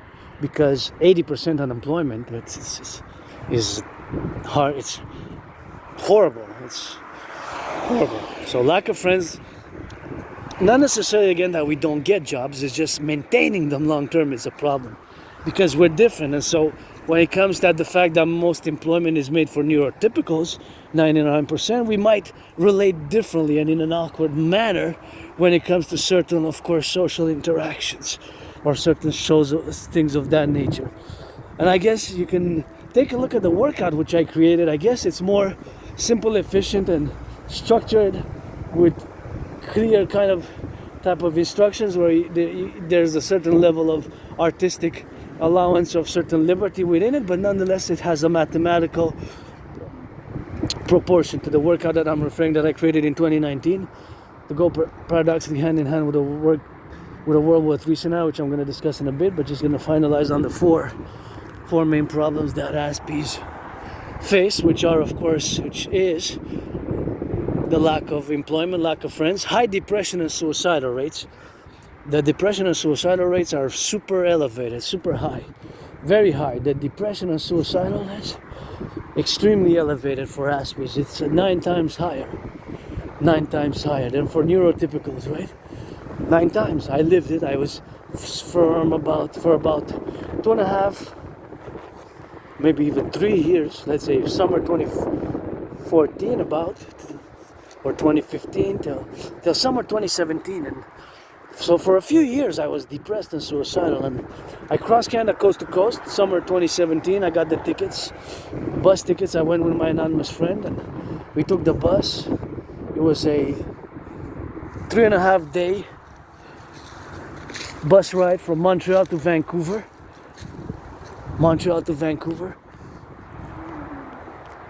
2.5 day bus ride from Montreal to Vancouver. So cross Canada.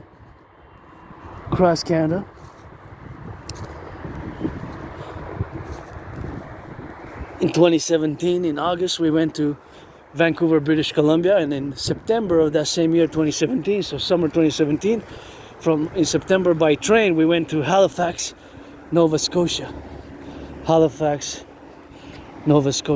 that event, crossing Canada coast to coast, made me establish a strong esprit de corps with my fellow Canadians. Crossing Canada coast to coast was a revelation for me. I had an awakening. I came out of my depression then because I had a revelation. I said, so many things to see, to do, and across North America, to experience such a great country, coast to coast, ocean to ocean. And I reached Banff. I remember in Banff, those mountains, the Rockies, and crossing the prairies and crossing Ontario. 3.5 days. We changed buses several times, and that I still got the tickets, and I'm auctioning those tickets, $1 million each.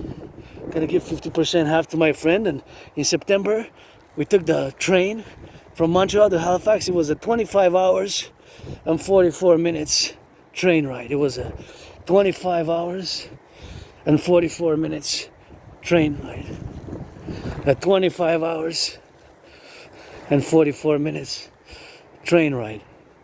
A day and more than a day, right? Because it's 25 hours and 44 minutes. That's more than a day. 25 hours and 44 minutes. It's more than a day, right? More than a day. 25 hours and 44 minutes. I got both tickets, and those tickets are, of course, both tickets.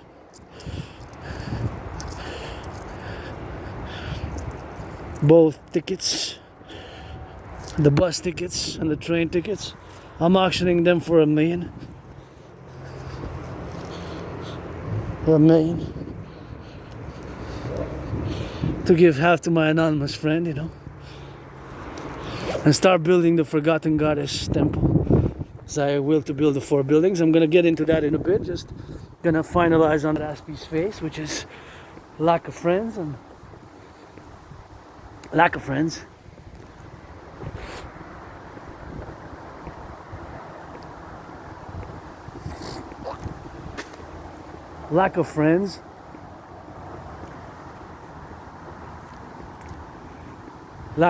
And of course the fact that high depression and suicidal rates affect us disproportionately. Lack of long-term employment, 80%. Don't give me the Aspies who are millionaires and billionaires, because I know they are, but if you are a multi-billionaire Aspie, then finance some work for fellow Aspies and people with autism and HFA, And the other problem is, of course, high dropout rates.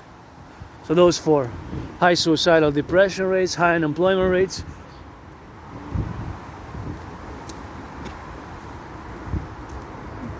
high depression, suicidal tendencies, high unemployment rates, lack of friends. The moon's coming out. Beautiful moon, eh?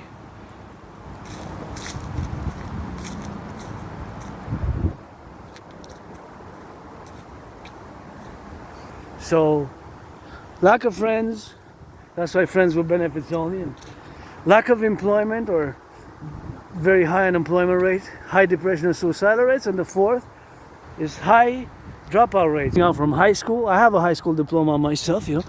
I do have a high school diploma. So I do have a high school diploma, you know. I have a high school diploma. I went to college afterwards, but I dropped out of college. So I was a college dropout, I guess. College dropout. I guess I could make a rock and roll songs, but I don't remember that far back. It's 2005. So my memory prior to 2014, which is January, February 2014. Then we got March, April, May, June, July, August, September. So more than 11 years and a half ago. Like 11 years and 7 months ago, because we're in October now. October 7th. October 8th, correction. Yesterday was October 7th.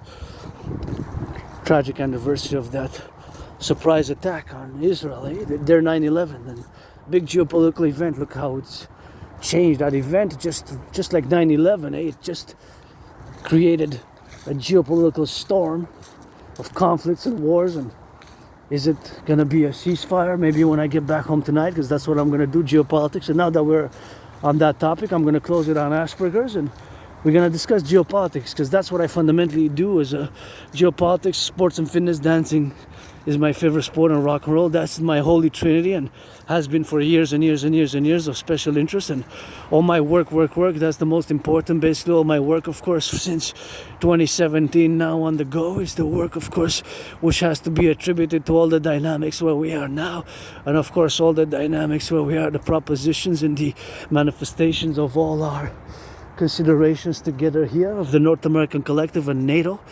And that you know that before October 7th, 2023, I was putting a proposal for both Israel and Mexico to, of course, join NATO. Israel and Mexico to join NATO simultaneously before October 7, 2023. But technically a country cannot join NATO while they're in a state of war, right? They're in a state of war. There's some fishing here. Hey, salut! T'as-tu pogné quelque chose? Oui? J'arrive. Oh, tu viens d'arriver, tu fais le soir, toi, ok? Je te laisse tranquille. I was asking in French here, we speak French, and it's about to get a little bit of fishing in the night, you know? So here you can come and fish if you're interested. If you're interested with that. He's just coming, he said, in the French. So he's coming to fish. Maybe he's gonna get some with that, and I'm always curious if they caught a little bit of that, and that's what it is with that, and that's what we gotta get doing, man. A little bit of fishing, you know. He's putting on a little bit of net, and that's what he does here, you know. We gotta get a little bit of that fishing rods, and that's what we gotta get it on the love. So that is just something which we got, you know, to get it on the go. So it's something which we gotta go on the left and on the right, and we gotta get it for the drill in the left, and all those, of course, who gotta be on that rock and roll, loving here, and the viscosities, of course, of getting a little bit of fishes. Well, do I see a fish? Maybe a fish right there. Is that a fish? I think I saw a fish. So he's gonna fish. I got fishes. This is the deviation from the big river. We're surrounded by a river here. What you see here, the bridge that I'm crossing, is of course part of the river which was relegated to cross here, to be deviated, and he's there with his tools, and he's gonna go on the, he's gonna fish, you know, fish on that, and that is of course just what we have now to be, and that is just nothing what we got now to be concomitantly to get, of course, on the levels, of course, of fishing. I wonder if he catches something that would be good, you know, and he's just getting started. October, autumn fishing, he's fishing his rod, and his safety, his joy, his liberty, that's good, important. And I thought he was finishing, but he started, and we're gonna get a little bit of that French here. We like our French, and you can come learn a little bit of French here with us. I always volunteer to give free lessons, you know, free lessons, and of course those are the things which we gotta manifest ourselves with my rock and roll, where we are to get drilling on the go now for us to be conclusive and to be imparting on that levels of manifesting our mutual beneficial relationship as Aspies and neurotypicals. I don't know my fellow uncle there if he's an Aspie or not, or neurotypical. I know that he is going to engage in fishing. If he has a permit or not, well, that's not something which, you know, in the tough economic times, if I would be a judge and said I fished without a permit, I understand tough economic times. If you want to eat the fish, I make an agreement. If you eat the fish, that's good. If you don't eat the fish, we have to find some other solutions, you know? That would be kind of the compromise. But of course, in the dynamics where we are now, is of course ourselves to direct the discussion towards geopolitics. So the fact that we are going to discuss now geopolitics is of course the momentum where we are of course to be engaged in all the dynamics where we are now appellated in the industriousness and the service for the individual sovereign's liberty and the national binational collective, always for NATO. So of course all that concomitantly to be, and of course all that to be and to see, it is something which we have of course in the life affirming matters, the life, liberty, joy, etc., etc., etc., with a little bit of that rock and roll, a little bit of life, liberty, joy, justice with some rock and roll. It's always good. So of course now that we have to attribute on the go with that civilizational complex, and the fact of course that we have of course established the neurodivergence and the neurotypicalness, how we have to build bridges. Let's build these bridges, and now we're gonna go into geopolitics, my kingdom, my realm, my domain. Leave the baggage at the door. Leave the baggage at the door, leave the baggage at the door. Geopolitics is the interaction, the study, the relationship. It includes international relations, statistics, economics, history, religion, even. All of it is included in geopolitics. Three things never sleep. Money never sleeps, right? There's always buying and selling, because across the world, even at 3 a.m., finance me the DRT, the UE, and the empire. The Jews time, I gotta get it on that 61, or nothing zero. Gotta get it for that benevolence.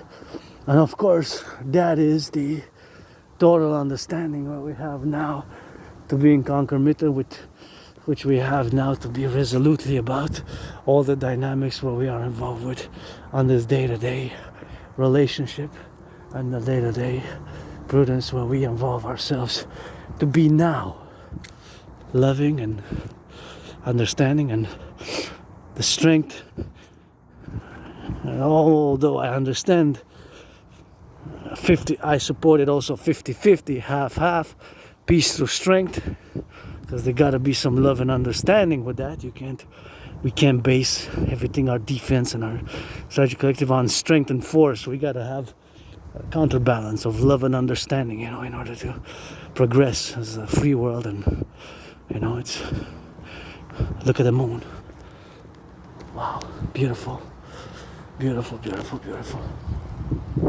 So of course, now to go back and start in geopolitics, we're gonna start across the other side, turn my head left and right before I cross the street, because you never know, eh? Can come fast, can be racing cars, 4 cars racing here, 4, and try to race, 4 racing cars coming from that side. Say, hey, we got some space, let's race. And there's 4 of them covering the whole area. And now we gotta conclude and discuss geopolitics. So leave the baggage at the door. We're gonna go back to 2019, October 17th to be precise. I have proof for what I'm gonna say now and in the coming hour, as we're gonna discuss geopolitics. I predicted what is happening now back in 2019. October 17th, I had posted my first video discussing the coming international conflagration, aka World War III.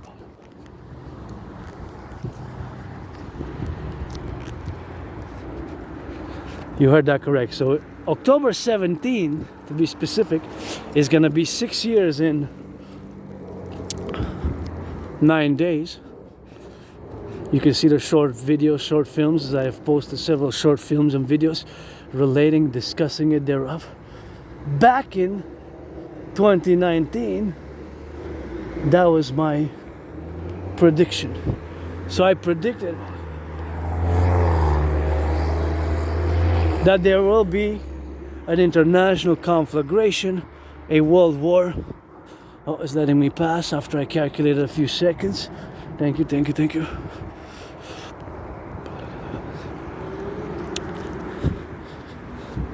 There's voting coming in Montreal. That's another local geopolitics right there.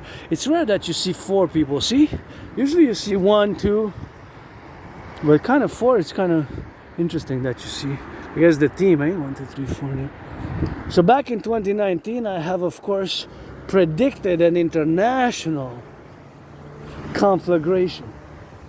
So I predicted, of course, that there will be an international conflagration. And so made, created, and produced a workout training program system, which was made, created, and produced to go with such a scenario. So again, I have the proof because I have the videos online, and I have the first video dates from October 17, 2019 on my YouTube channel. So I have short videos there documenting and describing the coming, and you can even see when I had COVID, and then in 2020, 2021, 2022, how I say day 156, day 333, day 418, day 444, day 111. You see the day of my, it says day 1, day 2, day 3 of the World War III scenario, starting on day 1 or between October 17 and October 23, because first it was the introduction. And of course I created a workout training program, which I have created and done myself, more than 372 sessions. So I guess if we calculate October 7, let's say October 7 plus 4 or 5 days, October 22nd, let's say, since day 1, that would mean that we would have been 6 years now we're gonna be in 6 years into the scenario. So has World War III actually begun? Some say yes. Some say yes. Some say actually the surprise attack on Israel, not on 22 years ago, 2023, their own 9/11 and the sevenfold, I guess, retributive, hardcore,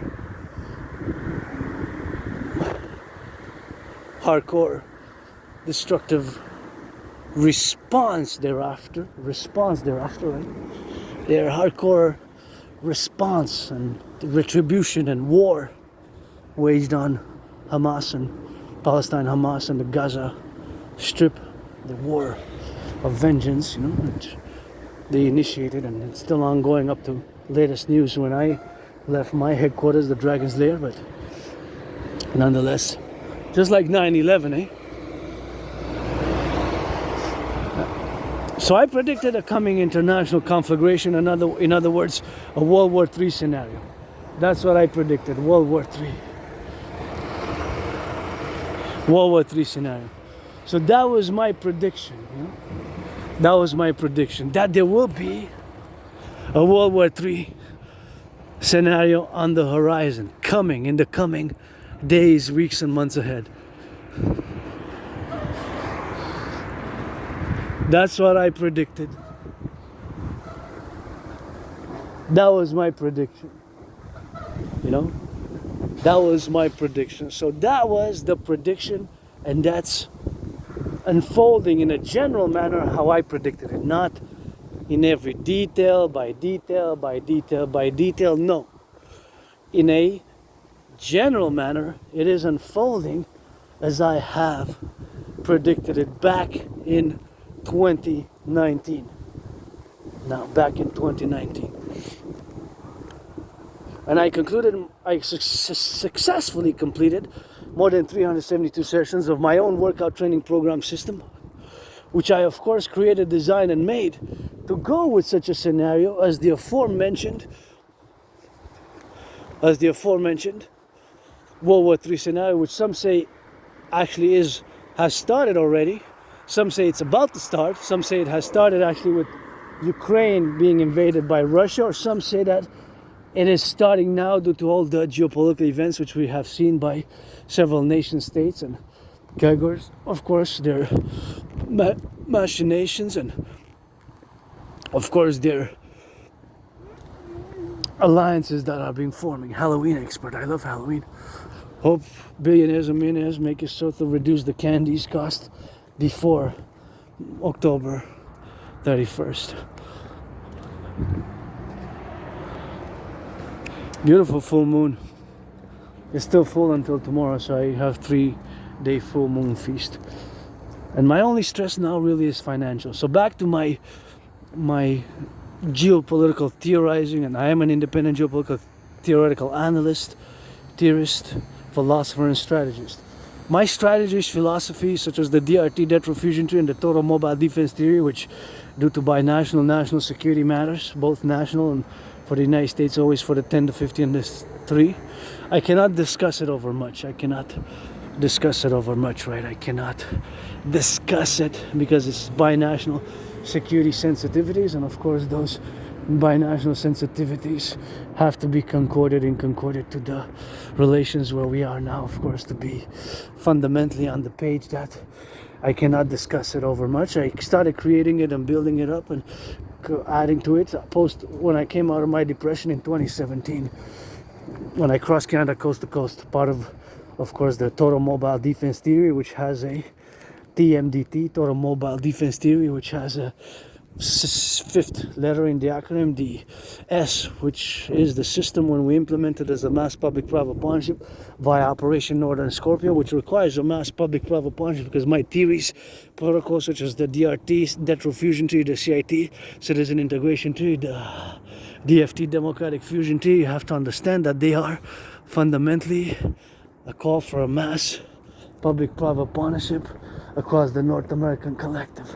So fundamentally they are to be as a mass public-private partnership across the North American collective. Hey, is that my twin in the mirror?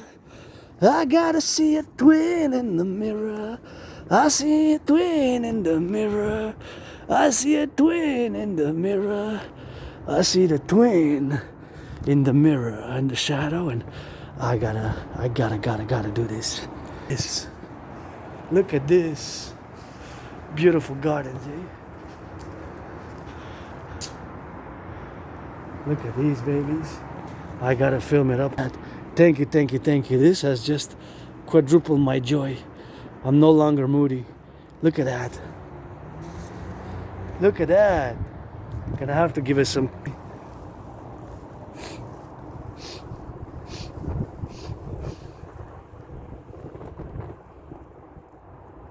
Yeah, I love it. Hey, red. There's something in my eye. Oh. There was maybe a bug or something, but maybe something came out from the garden. Right into my left eye. I'm gonna have to blink a bit. Right into the eye. Of course, so that category, of course, of where we are now is, of course, the establishment of all the routes where we are, of course, to see concomitantly where we are to be now, in all, of course, the domain where we gotta be, of course, inclusive about all the representative actions where we are now, and gotta go a little bit of that rock and roll, and gonna get it now, and gotta check out this garden as well, eh? Oh, this is beautiful. This is beautiful. Gonna get in and gonna check how in the minus we are. Gonna check how in the minus. Check our minuses and see if it works there.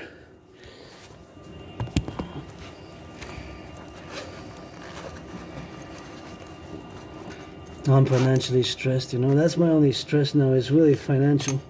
Besides that, I'm pretty good, and I'm joyous because of those gardens there were so nice. It was just good. Just so good. And I got 4. The lion and the 3. Maybe there's a lion in each of the 3. That's 4. The lion and the 3, 4 friends with me. So I got some company. I guess I got some company, you know. See, I gotta pay by 4th. I gotta pay some. It's not. It went lower, but that's my credit line. So see, I'm basically $10,000 in debt. See, basically $10,000 in debt, and I'm in the red. See, so in my savings I got $7.58. I'm financially stressed, you know. So.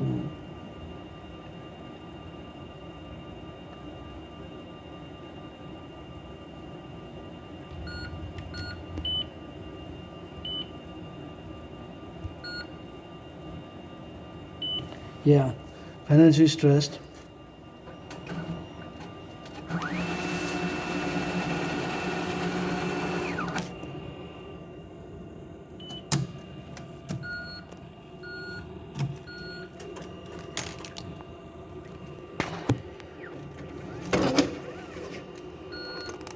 The RBC, the Lion Bank, you know. And see, what I notice is that you're gonna see something here. See, I'm deep in the red, minus 413, but I pay $4 a month on the monthly, so I can go up to minus 500. So if I have emergencies, I would have $80 for the rest of the month for food. So that's my emergency money for food for the rest of the month, which is about, you know, 31 days. So we're the 8th, so 23 days, more than 3 weeks, because it has 31 days, right? It's 31 days, October, so it's not the same. So I'm financially stressed, but every time I turns out, see all these, I've been checking the other day as well. See, it's emission 2013. Anybody knows how come that's majority of $5 bills that I take for the past 3.5 years, even all of them, see, even like 4 months, all the $5 bills that I've been taking from Montreal, I don't keep in mind that in Montreal, have been issued on the in 2013. Can somebody explain to me how come they're all issued in 2013? Can somebody explain why they're all issued in 2013? I'll love to know how come. And now I'm just gonna disinfect my hand, you know, because I touched the screen and you notice they took off they took it off, you know. So I'm gonna have to kill the germs. I don't know why they took it off, so I'm gonna use my own. Just microbes, you know how many people touch the screens, eh? You never know. It's microbes, bacteria, so I used to have it here before they stopped. They took it out. Whatever. Just gonna use mine to disinfect. Kills bacteria, germs, and it's a hand sanitizer, antiseptic. Just like during COVID. Because think about it, you know. I touched for the code and I don't want, you know. Even myself, I have to do better, you know, with the hygiene and all that. Usually they used to have it there in the corner. It's no longer there.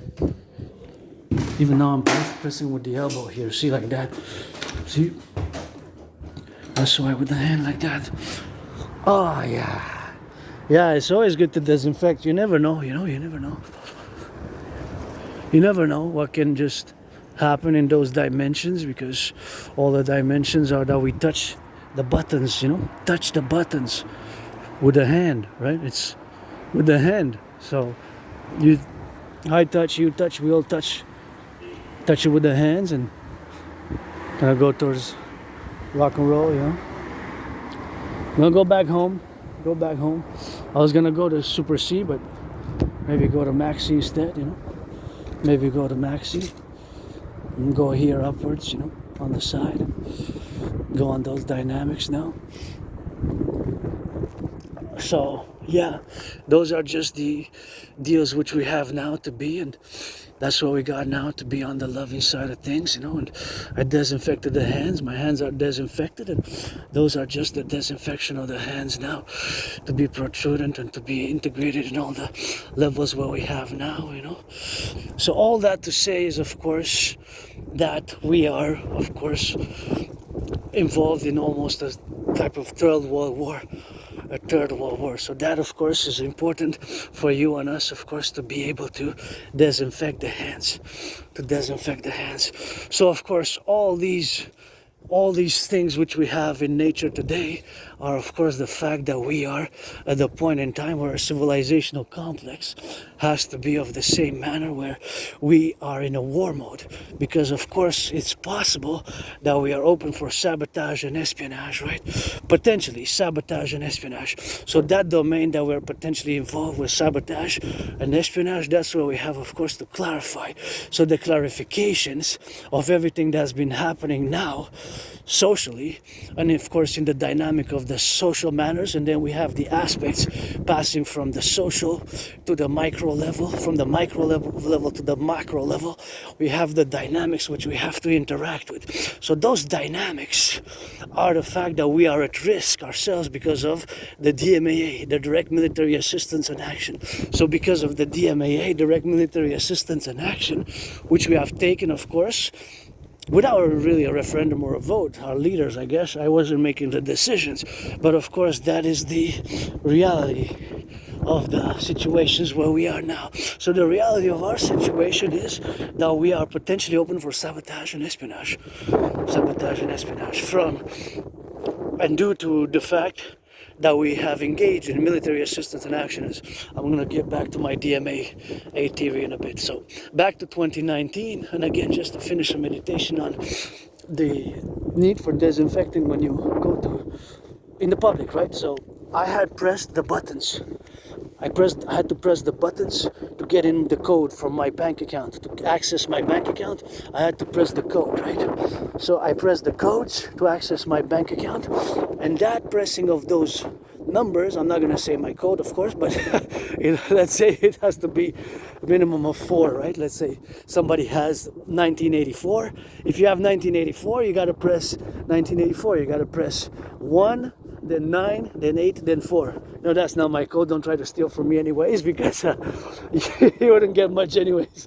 I don't have much. I'm in the red, so no need to steal from me.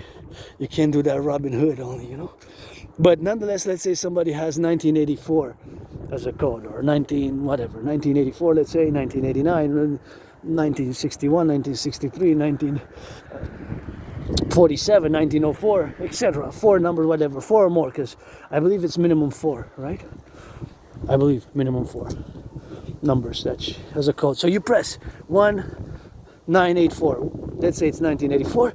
Then you have to press 4 digits, 1, 9, and 4. But if somebody, how many people have one of those digits? Many. There was before the last time that was cleaned. Maybe many people touched it with those same hands. Maybe so many people touched it with those same hands, right? Maybe so many people touched it with those same hands, right? With those same hands, maybe so many people touched it with those exact same hands. You follow? You follow? So that is, of course, concordiate to the appellative, where we have, of course, now to be in the situation of mindfulness because of germs, bacteria, and microbes. Because potentially there could be bacteria, microbes, and germs. Right? So that's why in the public I urge you all to keep the same protocols that we had during COVID. Basically the protocols used during COVID, I'm calling upon all to keep them. To keep the protocols, the hygienic protocols that we had during COVID, because we have bacteria, germs, and microbes still, right? I think that's a good habit. I mean, I don't know if I was a junkie before winter 2014, if I was doing alcohol. I know I started my fitness journey after I came out of Depression Crossing Canada, so it's fitness, geopolitics, rock and roll, and I keep the protocols of hygiene, you know, new habits, and nothing that I will to go back to. It's new habits. Even pornography, I stopped watching porn about, I think it's gonna be 4 years soon. It's been definitely 3.5 years, maybe even more than 3.5 years. I don't object to it morally, I just stopped it. I'm not sexually frustrated. If I would be, I would discuss it. I would say I'm a bit sexually sex frust, but I'm not. have a healthy masturbation, you know, and friends with benefits only, don't waste my time, I won't waste yours, and I'm good at geopolitics. So now we're gonna get into the dimension of the geopolitics without overly going too much into my total mobile defense theory. You know, we gotta have all our brothers and sisters, workers, plumbers, electricians, nurses. Hey, although I was a bit moody earlier, I'm not anymore, but you know, gotta think about the nurses going on their 11th hour, waiting for one more hour to finish their 12-hour long shift. The nurses, billionaires finance them a little bit, because a little bit of massage therapy session and firefighters with it, and doctors, they earn it and deserve it more than me, you know. But my geopolitical work is also for them, for the butchers, the truckers, the nurses, the doctors, the grocery store clerks, and all involved, you know, in the production, distribution of food. It's always for the 10, the 50, and the 3. It's always for the 10, the 50, and the 3. It's always for the 10, the 50, and the 3, for the firefighters, nurses, doctors, plumbers, electricians, the welders, grocery store clerks, those in the dock operators, you know, now across the 63, across North America from Montreal to San Francisco, and even if we include Mexico, because Mexico is part of the North American Collective, we got plenty of truckers with so many goods and food and bacon and bread and milk and honey and cheese, and we got a salute, you know, we got a civilizational complex, and we got the privilege of civilization to have some lights for the Hydro-Quebec workers of the past, which we gotta salute, you know, which we gotta salute, because civilization is a privilege. And I'm tempted a bit to go get me some wafers.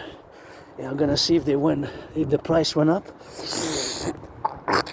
Today is Thursday. No, today's Wednesday, so I didn't spend money. Saturday, Sunday, 4 days in a row did I spend money? No, I bought yesterday, I spent $2, but I went below budget because I got myself a chocolate milk yesterday because I found some change. So yesterday I spent $2.09 on chocolate milk, but I was wondering because the chocolate milk also seems to have gone up in price. So did I spend yesterday? I kind of don't feel like spending today. That's the problem, although I kind of have like $5, you know, and wait until tomorrow. What do I have at home? I have a little bit of hava and ice cream, whatever the case may be. It is the relation. Let me just go see the wafers, but we're gonna discuss some geopolitics. So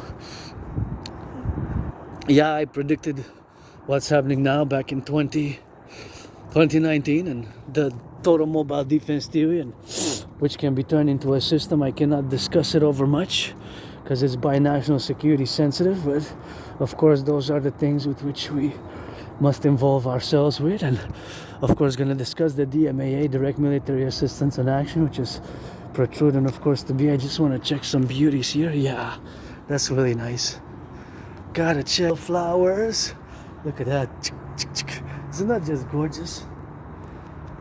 Yeah, man, I love it. Love it. This one also.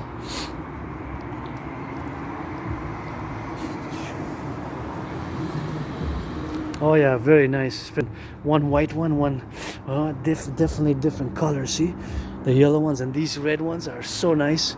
Good job, really beautiful. That's how we're gonna build the 4. You know, I'm gonna discuss now my will to build the 4. Let's build together, you know, the North American People's Imperial Coliseum on the Canadian-US border. We're gonna build the greatest ever Coliseum ever built. Let's build it, drill it together. And should I go, should I not go? I'm like, maybe not. Gonna see and gonna rock and roll. It's a bit chilly.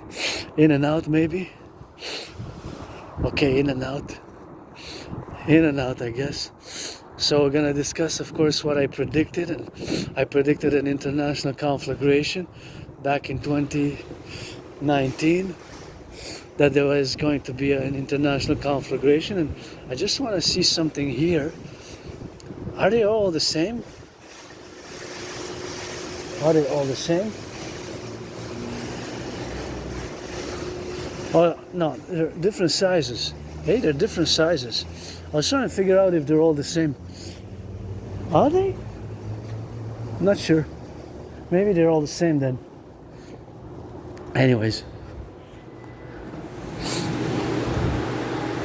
So of course, all that to say is that we're gonna establish the considerations, and we're gonna be on the formalities of discussing a little bit of that good rock and roll. Maybe 194 for how many? Sugar. Oh, 194. I gotta try these. I'm gonna try these. Frosted Kimberly's, Canadian.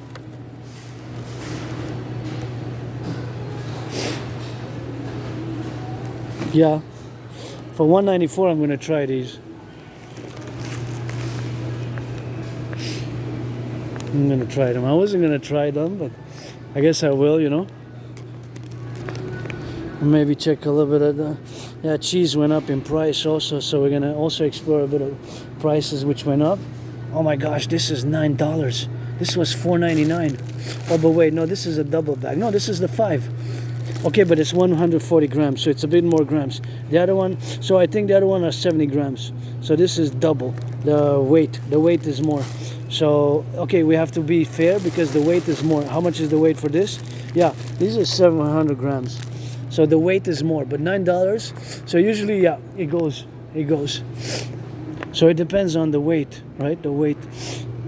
Bologna there, a little bit of salami if you want, but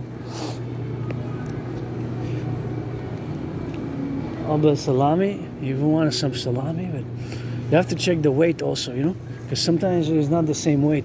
So sometimes it can be more weight for the. That's why the price is different.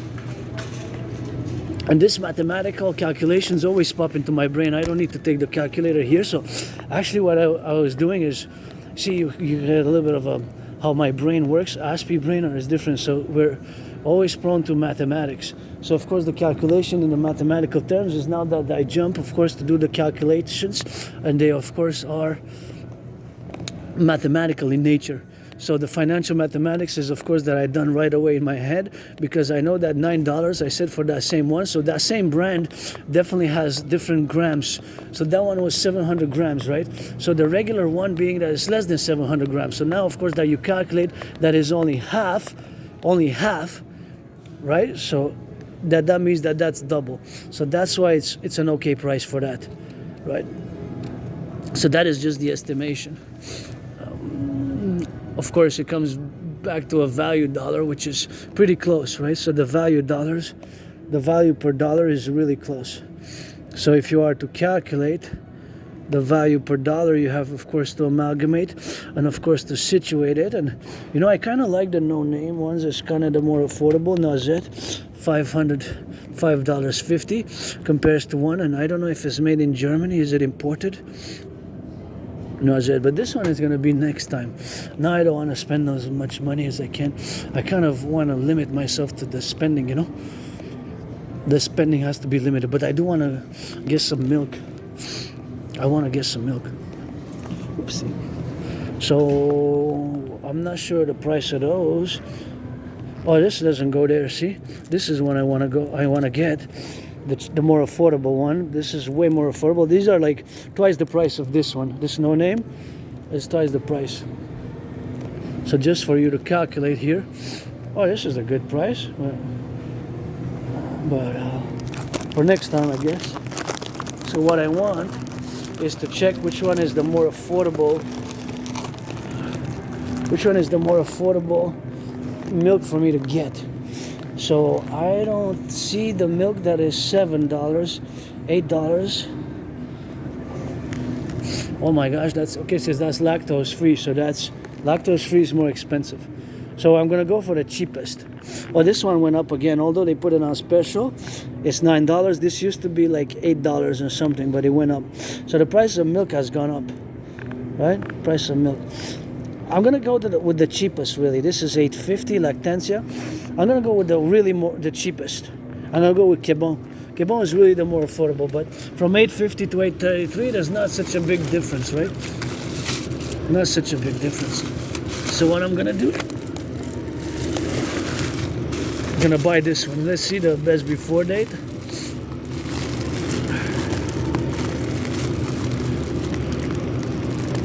October 18th.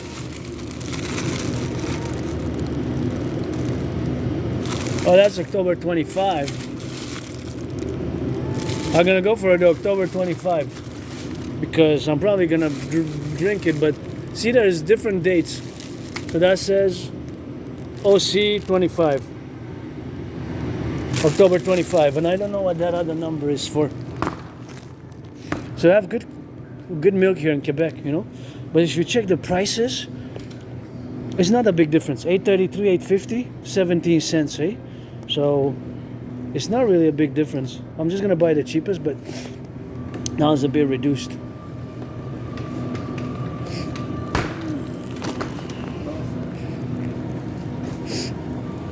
Yeah, so we have very good products. We have more than 700 cheeses here in Quebec.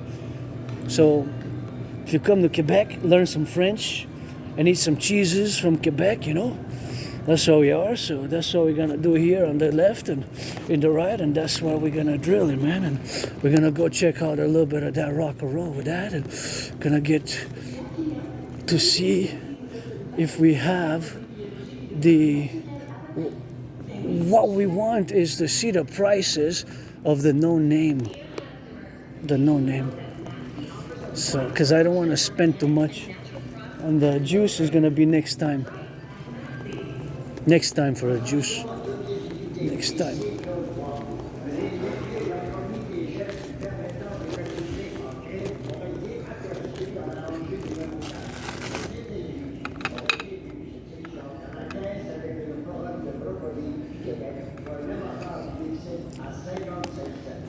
Oh, this is good. This is good. I'm gonna get one from Germany. This is really good. This one I really liked it. Instant coffee, but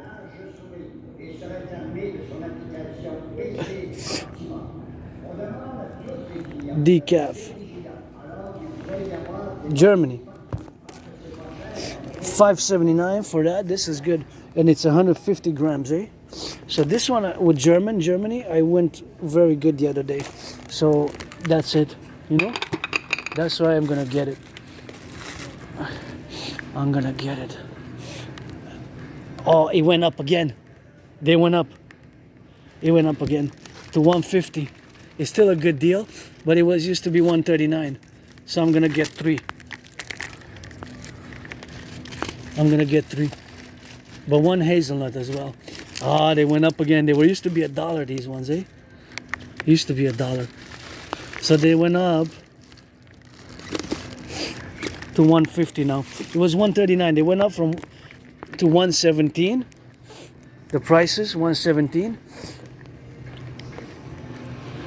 From $1 they went to 117. From 117 they went to 139. And from 139 they went to 150. Sneaky. Sneaky. It's gonna go pay there.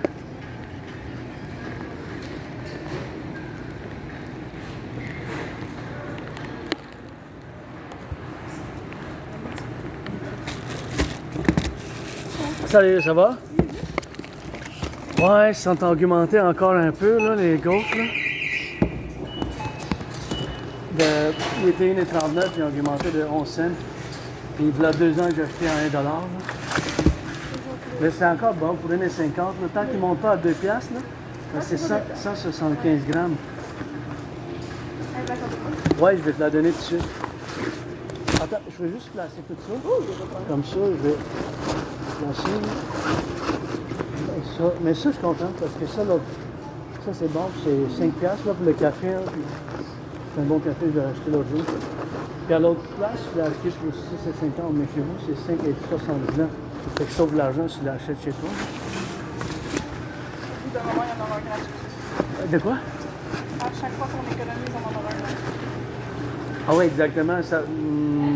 Ça se ramasse, puis tu économises, tu fais x5. Hein?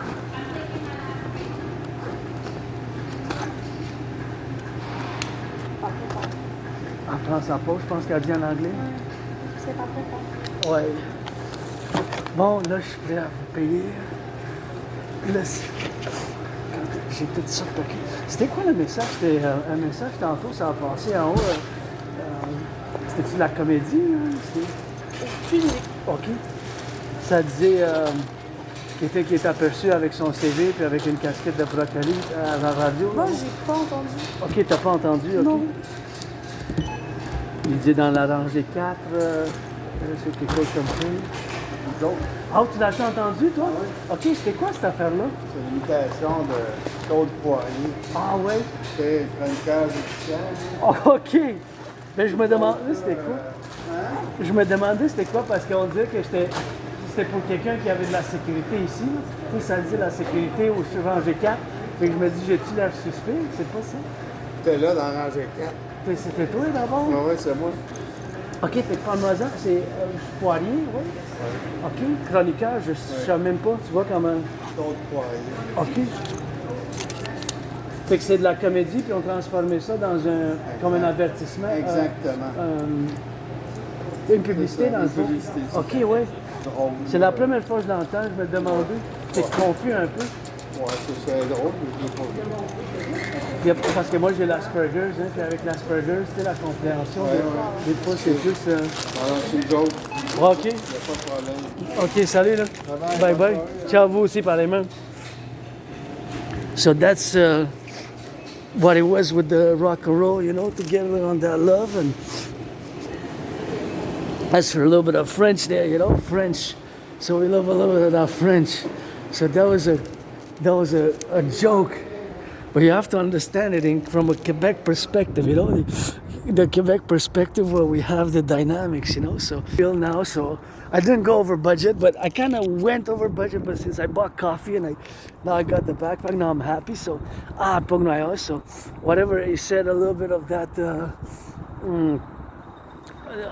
To the radio, they had a little bit of joking, and they had a little bit of joking there with the radio, and it was a French Quebec Poirier with the Colonel de Justice, and they had a little bit of that loving side of things where we have, of course, to be informative of all the appellations, where we got the dynamics of all the French culture here. And I say with Asperger, sometimes, not always, but sometimes I don't get the jokes, but sometimes I don't.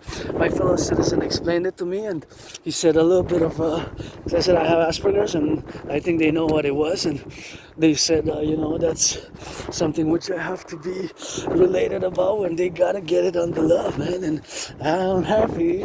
I got milk, I got milk, I got milk, I got milk, I got milk, I got milk, I got milk. I'm happy.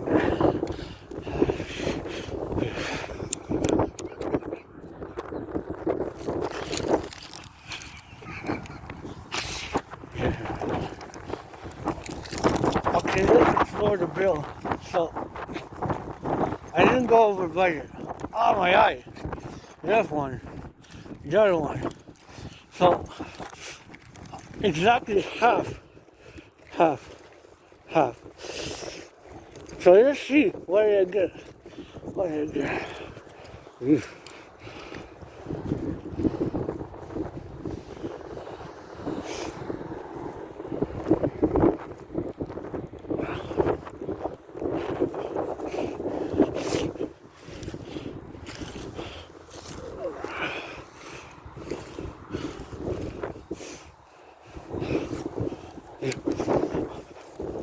Hold on, I gotta put everything in order. Close it down.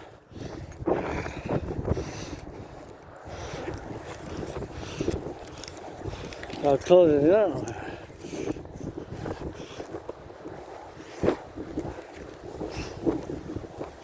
Close it down.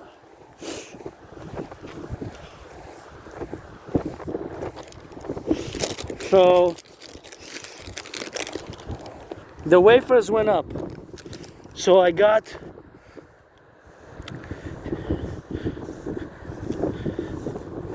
the milk for $8.33. That's a gallon, 4 liters.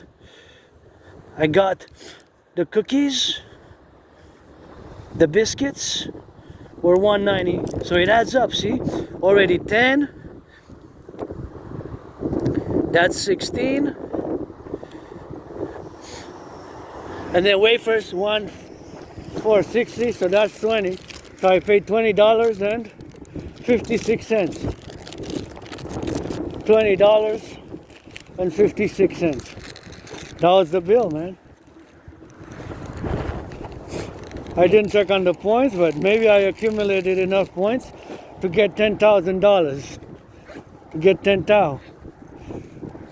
To get 10,000 points, not $10,000. That's how much my debt is. 10,000 points gives me $10 with the Optimum card. So 10,000 points, not dollars. 10,000 points gives me $10. So that was fun, and I'm just gonna disinfect my hands here. Now the backpack's got more than 44 pounds, and I'm glad I found the coffee again on a good deal for 150 grams. It's product of Germany. It doesn't say the origin of the coffee, but it's one of the best instant coffees I ever had. It's one of the best instant coffees I ever had. So I'm just gonna clean my hands, you know, disinfect my hands a bit with a hand sanitizer. Hand sanitizer, gel disinfectant. The disinfectant, found it right here, and because I touched some products, you know, so. And at home, what I'm gonna do, I'm also gonna disinfect the products. So I'm just gonna squeeze a bit. Oh, okay, that's enough.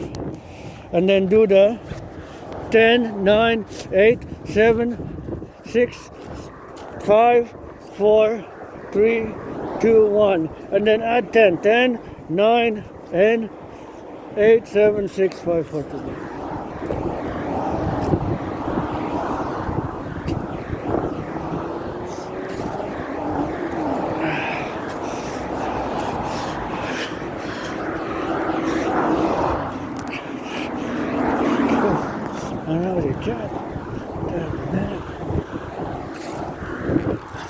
All right, so what I discussed with my citizen in French, we're gonna do a little French today later bit, is that of course, I heard, I didn't fully get the joke, it was like an advertisement. It was like an advertising. So they did a little bit of publicity with it, but it's like chroniqueur we have to get for the Justice Poirier, Claude Poirier. I heard of Claude Poirier, but I'm more into that rock and roll, but it's a cultural icon, more comedy here in Quebec, which we got great comedy, but even me, myself, I guess I'm a walking comedy sometimes, you know. But whatever, better laugh, I guess. So that's the dynamics that the discussion was. It sounded like they were sounding the alarm for somebody who was in aisle 4, like for the security guard who was somebody in aisle 4, and they said he was armed with something, but he was armed with a CV, a curriculum vitae,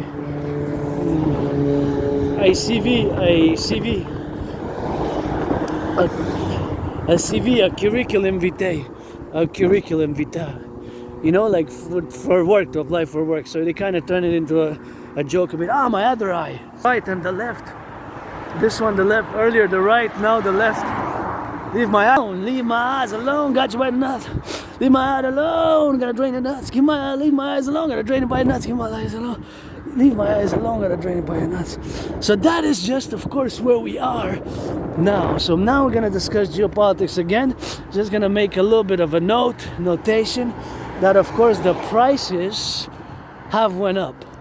The prices have increased of my wafers. So they were $1 3 years ago. They went up from $1 to $1.17. It's still a good price because it's 175 grams. So it's still a good price because it's 175 grams, not 150. It's 175. So there's still a good price at 150. You can get 3 for 450.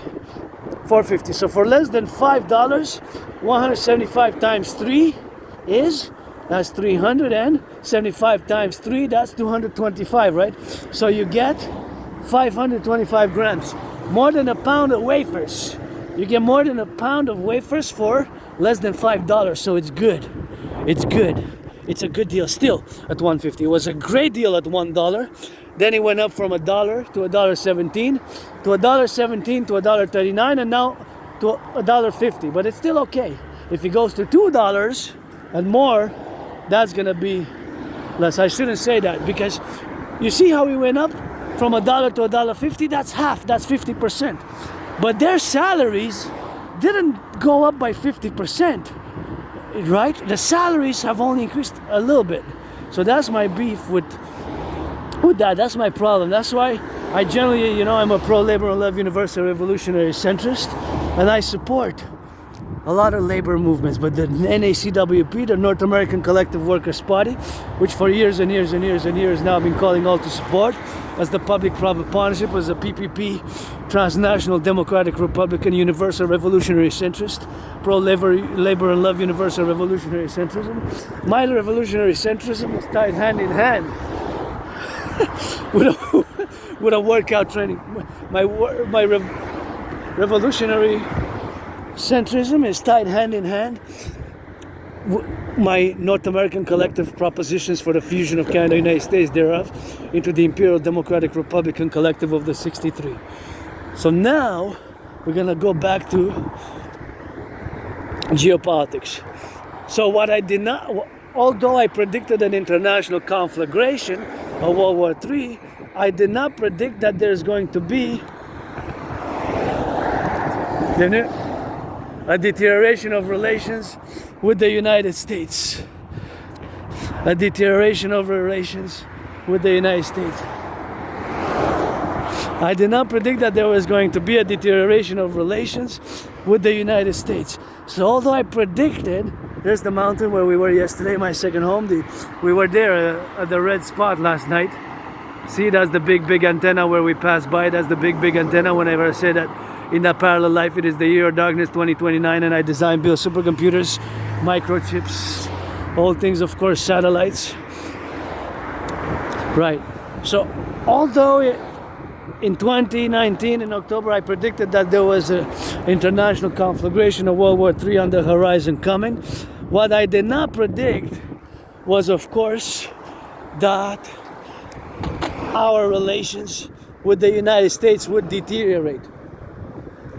Our relations with the United States would deteriorate. So I did not predict the current status of relations with the United States. And my fellow Canadians and Uncle Carney, the king is absent. It's time for the Republic. Canada, we should have been a republic on the 1st of January 2000. On the 1st of January 2000. When the turn of the millennium,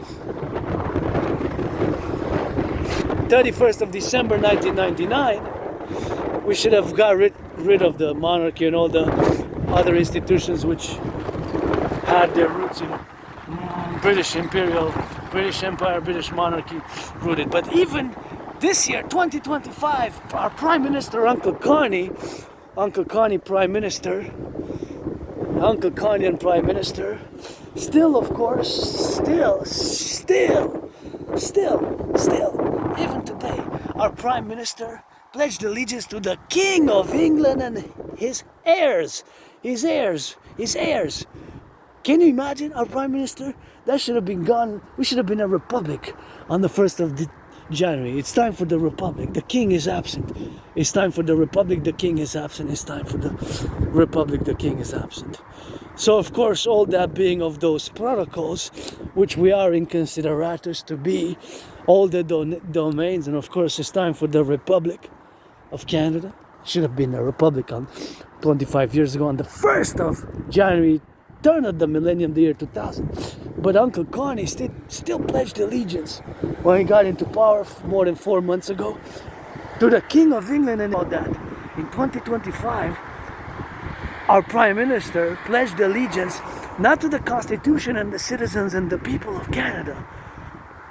That's when I say pledge your allegiance, I pledge your allegiance to all my brothers and sisters, fellow Novo Civis, citizens of the coming Canadian Republic on the 13th, as we're going to fuse my way as the Democratic Republican best for total service, total security, total SSD. And we're going to fuse, of course, the RCMP and the FBI and create, of course, the transnational Draconis, aka Imperial SSD Legion, pledge your allegiance.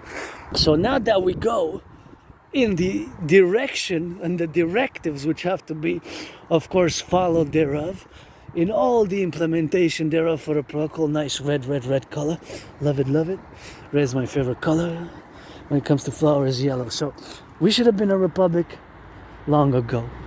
The king is absent. I'm gonna check the new news because Carney is in the United States. So I carry this backpack now a little bit on the more than 44 pounds on it now, added up with my jacket, and I got in the backpack. What did I get? I also got those red gloves, RED, my anonymous friend gifted me those gloves, by which have been and will continue to challenge Donald Trump to a boxing match on the Canadian-US border, as it is always a Dragon versus Trump edition, and I guess now Dragon versus both Kanye and Trump. Let's meet the leaders, public, private partnership of all organizations, institutions, both public and private, and of course, social dynamics of all the institutions and organizations of the corporations of NATO member countries, not just the corporations, but of course the governments and the leaders of NATO armies.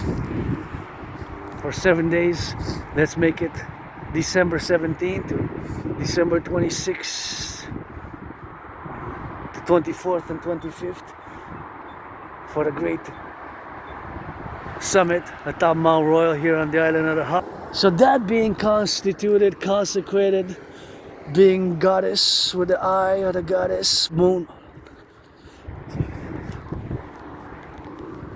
that I'm gonna discuss now, of course, before the DRT, the four buildings which I will to build before I forget and neglect to do so.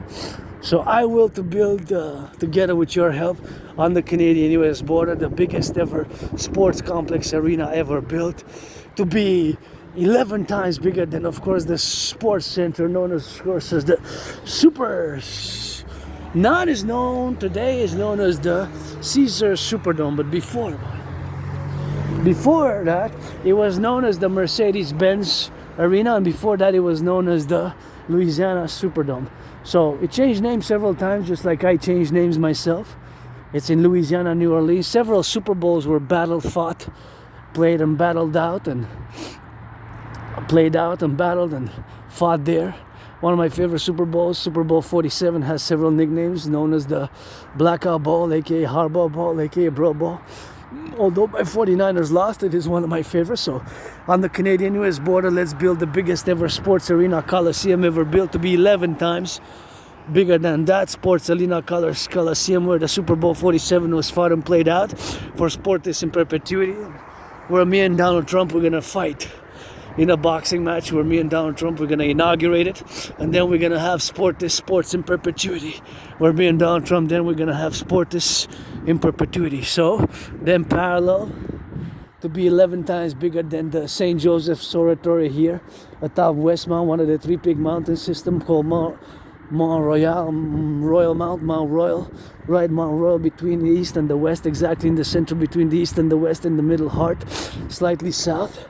It is, of course, those dynamics which we have to be involved ourselves with, and of course the implementation thereof of all the categories and the information in the reciprocity where we have now, to be all the directives and all, of course, the situational awarenesses where we are now, concomitant and in congruency, of course, to the left and the right of the sphere of that dynamic that we need, of course, to build and construct. There's a toy there that needs to be recycled, eh? Unless it's maybe somebody's playing here tonight. I'm gonna leave it next time if I find it. That was a plastic toy. Should leave it there, but maybe some children or young adolescents in the field. I don't see anybody there, but anybody. So that is, of course, my will to build a forgotten goddess temple, because I always sing that, goddess, thank you for, guess I was saved, maybe to get some good karma, save somebody, bring some laughter, joy, purpose to all my suffering, strugglings, and depression and suicidal, and survived COVID and financial stress now. But I'm so happy, joyous that I got some milk. So happy, joyous I got those wafers, just wafers and milk, bring me a little bit of joy. And when I work out, I always feel good. And the truckers also need some loving. For the 63, the nurses finishing a 12-hour shift and going, that was a long day. Nurses, they get back home, you married or have a spouse or have a partner, straight or lesbian, whatever, nurse, washing them some feet, wash some feet, give her nurse a massage, and they're struggling themselves with the cost of living and gas prices, you know, it's not all about me, it's not all about you, and we gotta put some solidarity, some action, you know, some action with some of that monies to buy, sell, you know. So now that I gotta say that the representative actions thereof, of course, to be concomitant to the theories which I have and the will to build the forgotten goddess temple. You heard that right, goddess temple. She doesn't need me to build her temples because she's got the temples, the pyramids, their tombs and temples of initiation, and they still stand and will stand after I'm gone. Bury me on the mountain, the top, at the back of the Belvedere, my second home, Mount Royal. And every 11 years sent to Hampton, New Jersey with Papa Crowley, Alistair Crowley, Fool Prophet. And then 11 to the city of the pyramids, Cairo, and another 11 years somewhere else. And then bring me back, rotate, you know. 4 times 11 year cycles, I guess, in a few months. 11 years and a few months, rotate, 11 years and a few months, rotate, 11 years and a few months, rotate, 11 years and a few months, rotate. Till after almost 45, I bring back to the mountain in perpetuity, with dancing and feasting and loving, you know. It's like Genesis 50.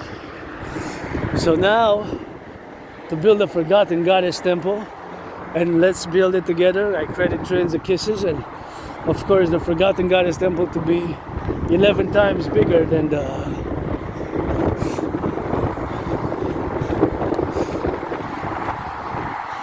St. Joseph's Oratory. To be 11 times bigger than the St. Joseph's Oratory. To be 11 times bigger than the St. Joseph's Oratory.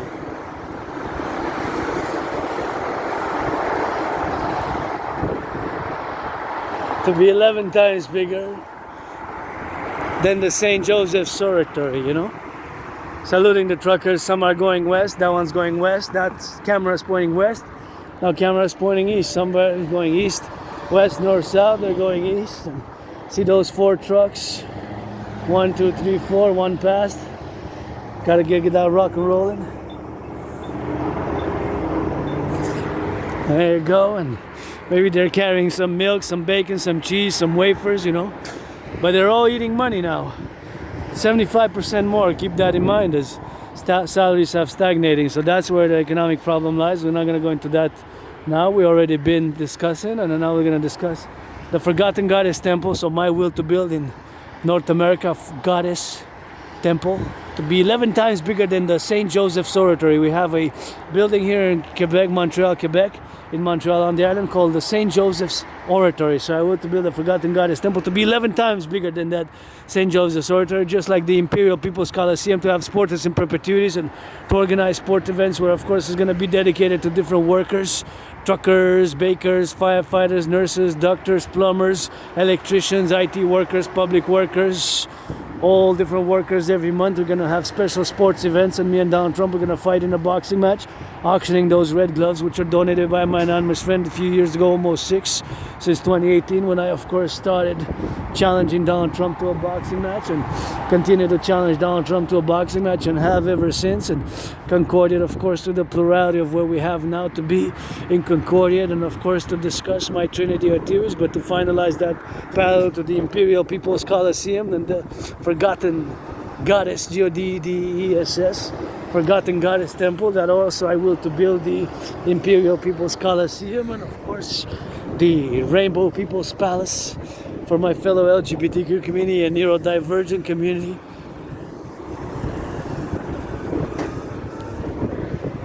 And the House of the Dragon. House of the Dragon, scarlet crimson, saluting the ambulance workers. When you hear the sirens of the ambulances, of the firefighters, of the police, you slow down and you do the 180 to the left, 180 to the right. That's the Imperial Total Security Citizen, Imperial Citizen Public Security Protocol for all individual citizens to observe for the safety of themselves and others. So to build the Imperial People's Coliseum, the Imperial People's Coliseum, to build the Imperial People's Coliseum, and of course the Imperial People's Coliseum, to build it and the Forgotten Goddess Temple, and the House of the Dragon. Crimson, scarlet, pyramid, pyramid, pyramid, pyramid. Scarlet and crimson are shades of red, so basically a red House of the Dragon pyramid style dragon where I can have open doors, because I can't have anybody open. Where I live now is too small, and can't have nobody over where I live now. It's too small. So those four, and the Rainbow People's Palace for my fellow LGBTQ community and neurodivergent community. We're now going to discuss the DMAA theory. DMAA, direct military assistance and action. It's important that you pay close attention and revise it, and this is a general introduction with a little bit of specifications, not too much of an overly in-depth theory. So what is the DMAA? The direct military assistance and action. It is a theory, a protocol, a reference, a working tool for NATO member countries, and to be deliberation, active deliberation, and put into practice for now, today, and in the future. Whether we're going to take action is definitely a part of the Dragon Army SSD initiative and protocols for the Dragon Army initiative. Pledge allegiance, legions. Now, D stands for direct, M stands for military, A stands for action, and A stands for assistance. Assistance or action. Now, I have to be specific and specify that it has nothing to do with humanitarian aid, providing humanitarian aid, providing food, providing shelter, providing soap, providing sanitation, providing tampons, sanitation pads, etc., etc., etc. It's strictly military, right? So strictly military. The other things don't fall of this category, and it's relating to NATO taking direct military action or assisting adversarial armies which are in conflict, two nation states or multiple nation states warring against each other. Basically involving in a military assistance or active manner by action, such as bombardment, such as occurred in Libya, Syria, and of course Iraq, and of course even Yugoslavia, in Belgrade in 1999 by NATO bombing Belgrade, right?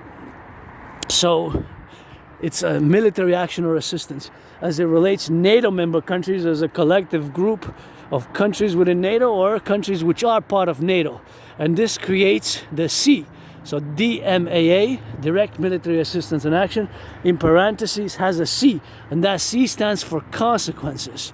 The consequences thereof is that these adversarial powers, because of our DMAA, they can covertly finance, for example, transnational criminal syndicate organizations, such as it's a possibility that transnational criminal syndicate organized group who operated in Canada, the biggest ever drug super lab in Canadian history, which was seized, dismantled last year. Bravo, bravo, bravo, bravo. Good job, good job, good job, good job. The Federal Police of Canada, the RCMP, last year, 25th of October, 2024, dismantled the biggest ever drug super lab in the history of Canada. And you know, so many doses of fentanyl was seized, 95 million, which could have killed potentially the population of Canada twice over. Twice over. Can you imagine? What if that transnational criminal syndicate organized group was operating 5 labs? That means there's 4 to go. And that means also that there might be one in Quebec, there might be one in Nova Scotia, one in, of course, Manitoba, one in Ontario, anywhere, Yukon, anywhere else. And they might have been supported by countries such as Russia because of the DMAA. So just like the motto of NATO, of which Canada is part of, because Sweden is the last one to have joined last year. Sweden is the 32nd member country to have joined NATO. I'm not going to discuss although it's something to be considered, the fact that NATO has expanded into countries which were part of, during the Cold War period, they were part of the Warsaw Pact, a military defense alliance which existed during the Cold War, known as the Warsaw Pact. And several countries such as Poland, Hungary, Romania, Bulgaria, which were part of that pact, are now part of NATO, right? Romania, Poland, Hungary, and Bulgaria are part of NATO, of North Atlantic Treaty Organization member countries. So that is something which you have to keep in mind in the trajectory, which we're going to discuss. So the motto of NATO is Animus in consuelo liber animus. In consuelo liber animus. In consuelo liber animus. In consuelo liber. Animus in consuelo liber is animus in Consuelo liber is Latin for a mind unfettered in deliberation. A mind unfettered in deliberation. A mind unfettered in deliberation. A mind unfettered in deliberation, that's animus in consuelo liber. And so, my DMA theory is not just a theory, philosophy, but it's a working tool, a protocol, and it must be considered in, of course, all of the trajectories and all, of course, the appellatives. There's another bunny where we have to take action or refrain from taking action or refrain from assistance. For example, Canada, another member nation, countries of NATO as a whole, and Canada, we provided military assistance to Ukraine. Ukraine was not part of NATO when he was invaded, attacked. Neither is Israel, neither is Taiwan. Right? Nonetheless, there was an intervention, an assistance. Canada, we provided helmets, munitions, armaments, weaponry, tanks, drones, grenades, etc., military assistance.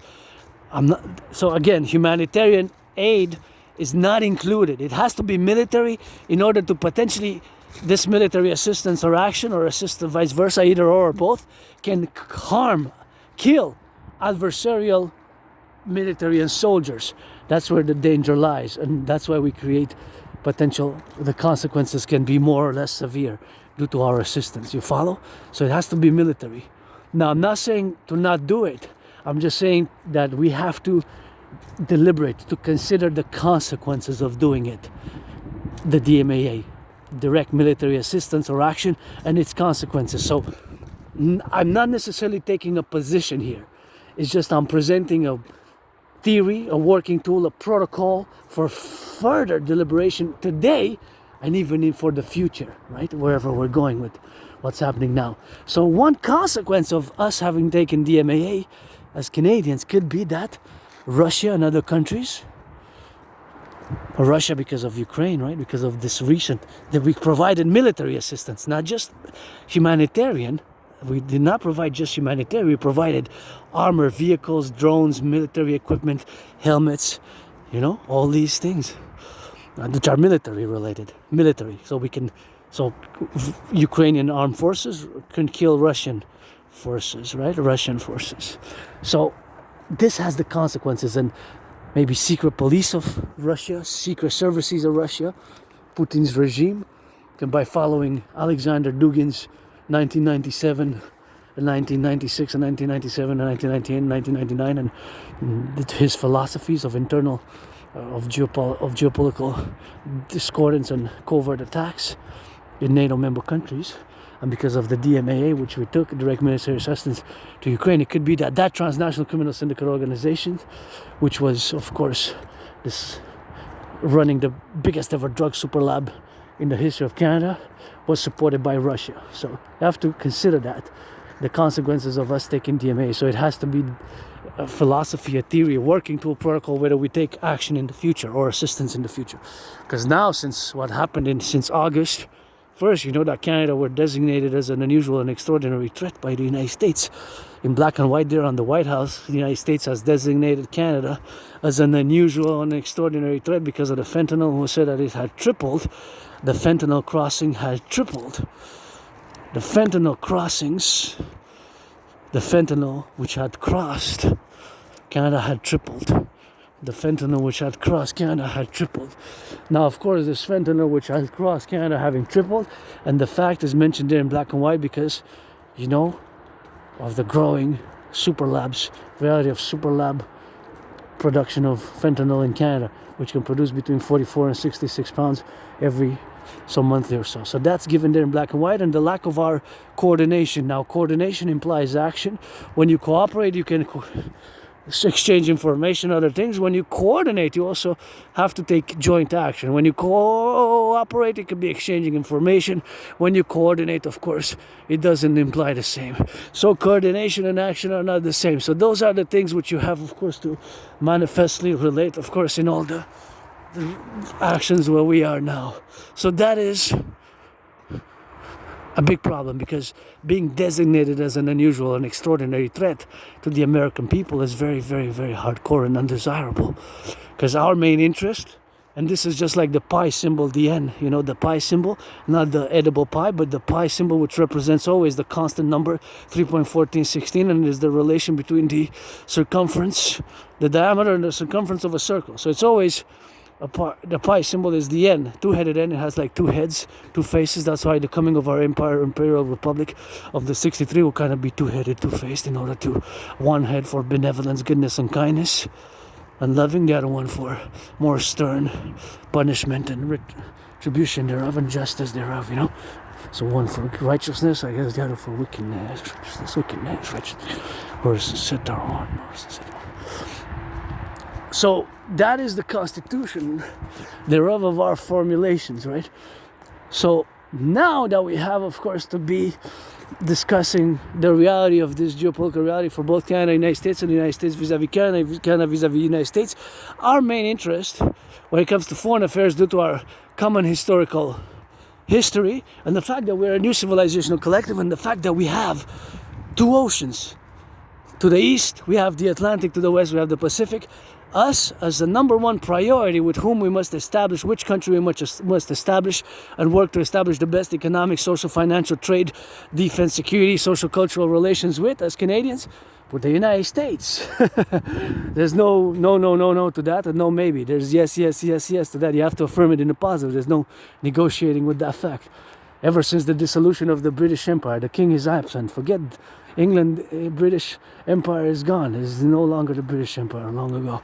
They're not going to be able to do that much trade with us and import from us. They're already having troubles in England and Britain as themselves economically, and the economic Germany, the economic engine of the European Union. They're more investing in military and other affairs now. They're not going to be able to absorb we depend 75% of our exports go to the United States, right? So that's just the reality of the geopolitical reality. But although the United States, my brothers and sisters in the United States, you have a border with Mexico, it is vis-a-vis Canada, and that border gotta go. So now we're going to discuss the DRT and how we're going to get rid of the border. So the debt refusion theory is my financial theory. It's also part, of course, of the integrative CIT citizen integration theory and the new 911 Dragon Total Security Service and Defense protocols for the creation of the Dragon Army, aka Imperial SSD Legion thereof. And of course the DRT, because of four main problems which are affecting both Canadians and my brothers and sisters in the USA, we must work to establish it and implementing it ASAP. So what is the DRT? The DRT stands for Debt Refusion Theory. It also incorporates Monetary Integration Theory. The Monetary Integration Theory is the financial theory which was implemented in the European Union. In the 90s, the creation of the ECB and the common currency which they have, Germany, Italy, France, Belgium, when they destroyed their national central banks and the national currencies respectively. So because of four main problems, we have to implement it binationally, although the DRT theory can be implemented and extended throughout North American complex, throughout NATO, and even beyond internationally via the BIS, Bank of International Settlements. It requires a mass public-private partnership in order to do so and implement it. A mass public-private partnership from banking and BlackRock and Blackstone and Microsoft, brother citizen Bill Gates and RBC, Royal Bank of Canada, and public and private institutions. So I'm going to explain now the DRT, but first I'm going to address the four main problems which are facing the vast majority of my brothers and sisters in Canada and the United States. Those main problems are the growing cost of living. Cost of gas has went up tremendously. Cost of my wafers went up again. The bacon, the cheese, the milk. Cost of living going up. The rents are increasing. Even my rent went up between $6 and $10. I'm not going to say how much. I'm just going to say my rent went up between 6 and 10. I cannot complain. I find it that this year it is fair. I can't complain. I didn't object. It increased mine as well, but I'm not going to say the exact number. I'm going to say between 6 and 8.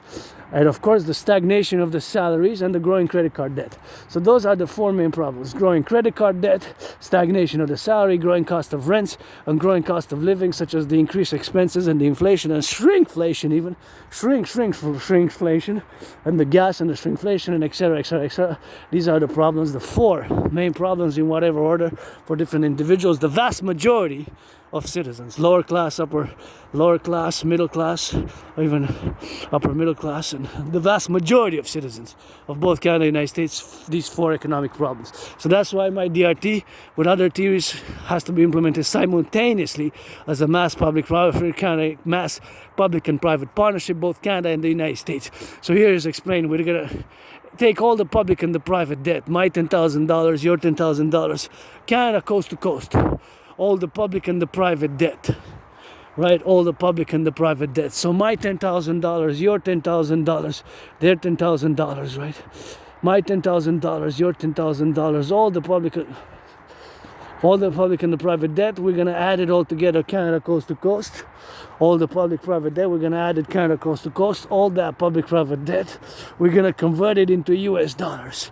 We're going to convert it into US dollars. We're going to add it with the US dollar, right, with the US. So we're going to convert all the public-private debt, add it first, coast to coast, ocean to ocean, all individual citizens, convert it into US dollars, and add it with all the public and the private debt of the United States and all the other money that's in circulation. We're going to create a new central bank, the Imperial Republic Central Bank, and we're going to create this new currency based on the value of the US dollar at that given time. It has to be done ASAP. And we're going to create the Imperial Dollar, aka the UE. U dot universal, E dot exchange, U dot UE. The UE. U dot universal, E dot exchange, U dot UE. The UE. U dot universal, E dot exchange, U dot UE. The universal exchange unit is going to have the value of the US dollar. The universal exchange unit. The UE is going to have the value of the US dollar. We're going to set an interest rate level of 10%. We're not going to be able to have more than 10% thereafter. We're going to get rid of the border, fuse the RCMP and the FBI. We're going to do a great census, a massive census across the North American collective, a mass census, see who's been living here since the past, let's say 11 years, 7 years, 5 years, 11, 10 years.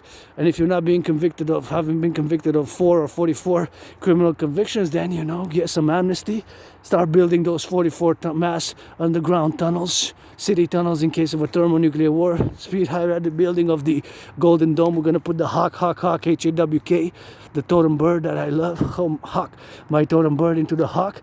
We're going to get rid of the border, mass finance, the reconstruction of the highways, the bridges, the highways. We're going to reconstruct the bridges, the highways. We're going to rebuild the highways, the bridges, rebuild the North American collective infrastructure. We're going to mass finance citizens, build more hydroelectric dams, mass finance public transit as a mass public-private partnership, mass finance healthcare is a mass public-private partnership. So with the DRT, we're going to rebalance both the public and the private. There has to be a rebalancing. It has to be implemented, the balancing of both the public and the private across the North American collective via the DRT, a mass public-private partnership, us being the DRT, a mass public-private partnership. It requires all individuals to this great work to create the UE and rebuild Mars supercomputers, mass build for total security, service and defense for the new 911 total Draconis security protocols. We're going to have, of course, to establish and implement those protocols for total security, total service, total defense thereof in the new North American civilizational complex thereof. And of course, we're going to rebuild the infrastructure. We're going to also mass finance tourism. We're going to create for rejuvenation and pleasure, and also implement the Imperial Criminal Rehabilitation Protocol and Act.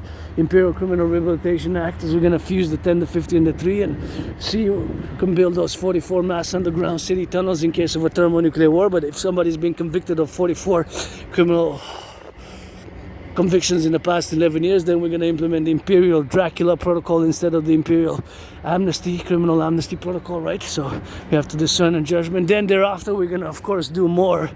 Consequently, we're going to mass finance tourism. Everybody.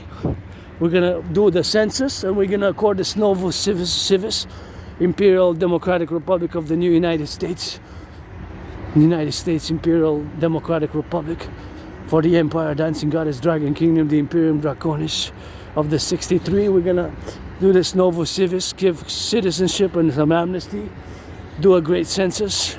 Going to create the imperial citizenship. We're going to fuse the 10, the 50, and the 3 for 63 new states. We're going to create a new imperial perpetual democratic republic and republican constitution. and we're gonna mass finance citizens. We're 16 or plus. When you're 16 and plus, every 4 seasons, spring, winter, autumn, autumn, spring, winter, winter, spring, autumn, spring, winter, autumn, summer, summer, spring, winter, 4 seasons across the 63. Once you're 16 and over, 4 days are going to be credited where food, housing, and lodging. Food, housing, and lodging. You can take the 4 every season and accumulate 8. Take 8 twice a year or 16 days every year. Once you reach 44, you got to use them or lose them, because you got to reverberate, use them or use them. Use them or lose them. Use them or lose them. And once you spend the night past the second, whether you're on the train, on the plane, or of course on the highways, you lose that night. But it's 4 nights, 4 times a year, where everything, food, housing, hotels, motels, and breakfast, lunch, and dinner are, of course, at the benevolency of the empire. We're gonna do the Imperial tourism program, and this is gonna rejuvenate, create and establish a stronger esprit de corps. Is gonna rejuvenate our youth, our elders alike, because the condition is 16 and plus. Once a citizen of the empire is 16 and plus, automatically, regardless of any other consideration, those 4 days a year, 4 times 4, that's 16 days a year, all citizens will be accorded that. You're encouraged to do some volunteering throughout the year a lot, and of course to have some discernment to use, of course, those 4. But you can go from Quebec to California, from California to Yukon, because all the 10 provinces and 3 territories of Canada are going to become states. So we're going to fuse, but it's not going to be, it's going to be the Imperial, the North and the South, the best of Canada with the best of the United States, and the best of the 21st century of this massive public-private partnership. Pledge your allegiance, legions, that's the dream, the dancing goddess and the dragon kingdom. A spark of a spark of a spark of a spark of the creative dream, which is going to rejuvenate us by, of course, having this Imperial tourism protocol. The debt refusion theory is the solution. We're going to do great things with the DRT. We're going to mass finance this Imperial protocol tourist. So me, myself, is going to apply to me as well. 4 days, 16, mass public-private partnership. 4 times 4 is 16. Our youth, our elders, all going to encourage to travel. But only, it's going to be only internal, Canada, United States. Right across the 63. So you can go from Nova Scotia to Yukon, from Yukon to Florida, from Florida to Manitoba. Just is inspired by when I crossed Canada coast to coast in 2017. And I got so much to see in Canada, so much to see in the United States. The 50 states is something also for our youth to look forward to, so that they fight alienation and depression, and alienation. If you object to this, you can't object to this. You can't object. There's no objection there. How can you really object to this in the state where we're in now, where we need rejuvenation and rehabilitation? They're going to be encouraged to love and dance, and they're going to eat and feast and visit the 63, know what they're fighting for, because the empire is going to fight for the Nova citizen, and as the dragon's going to go do the SSD, fight for the citizens of our empire. Let it rise and let it be of the 63, and perpetually pledge your allegiance, legions, thou art family.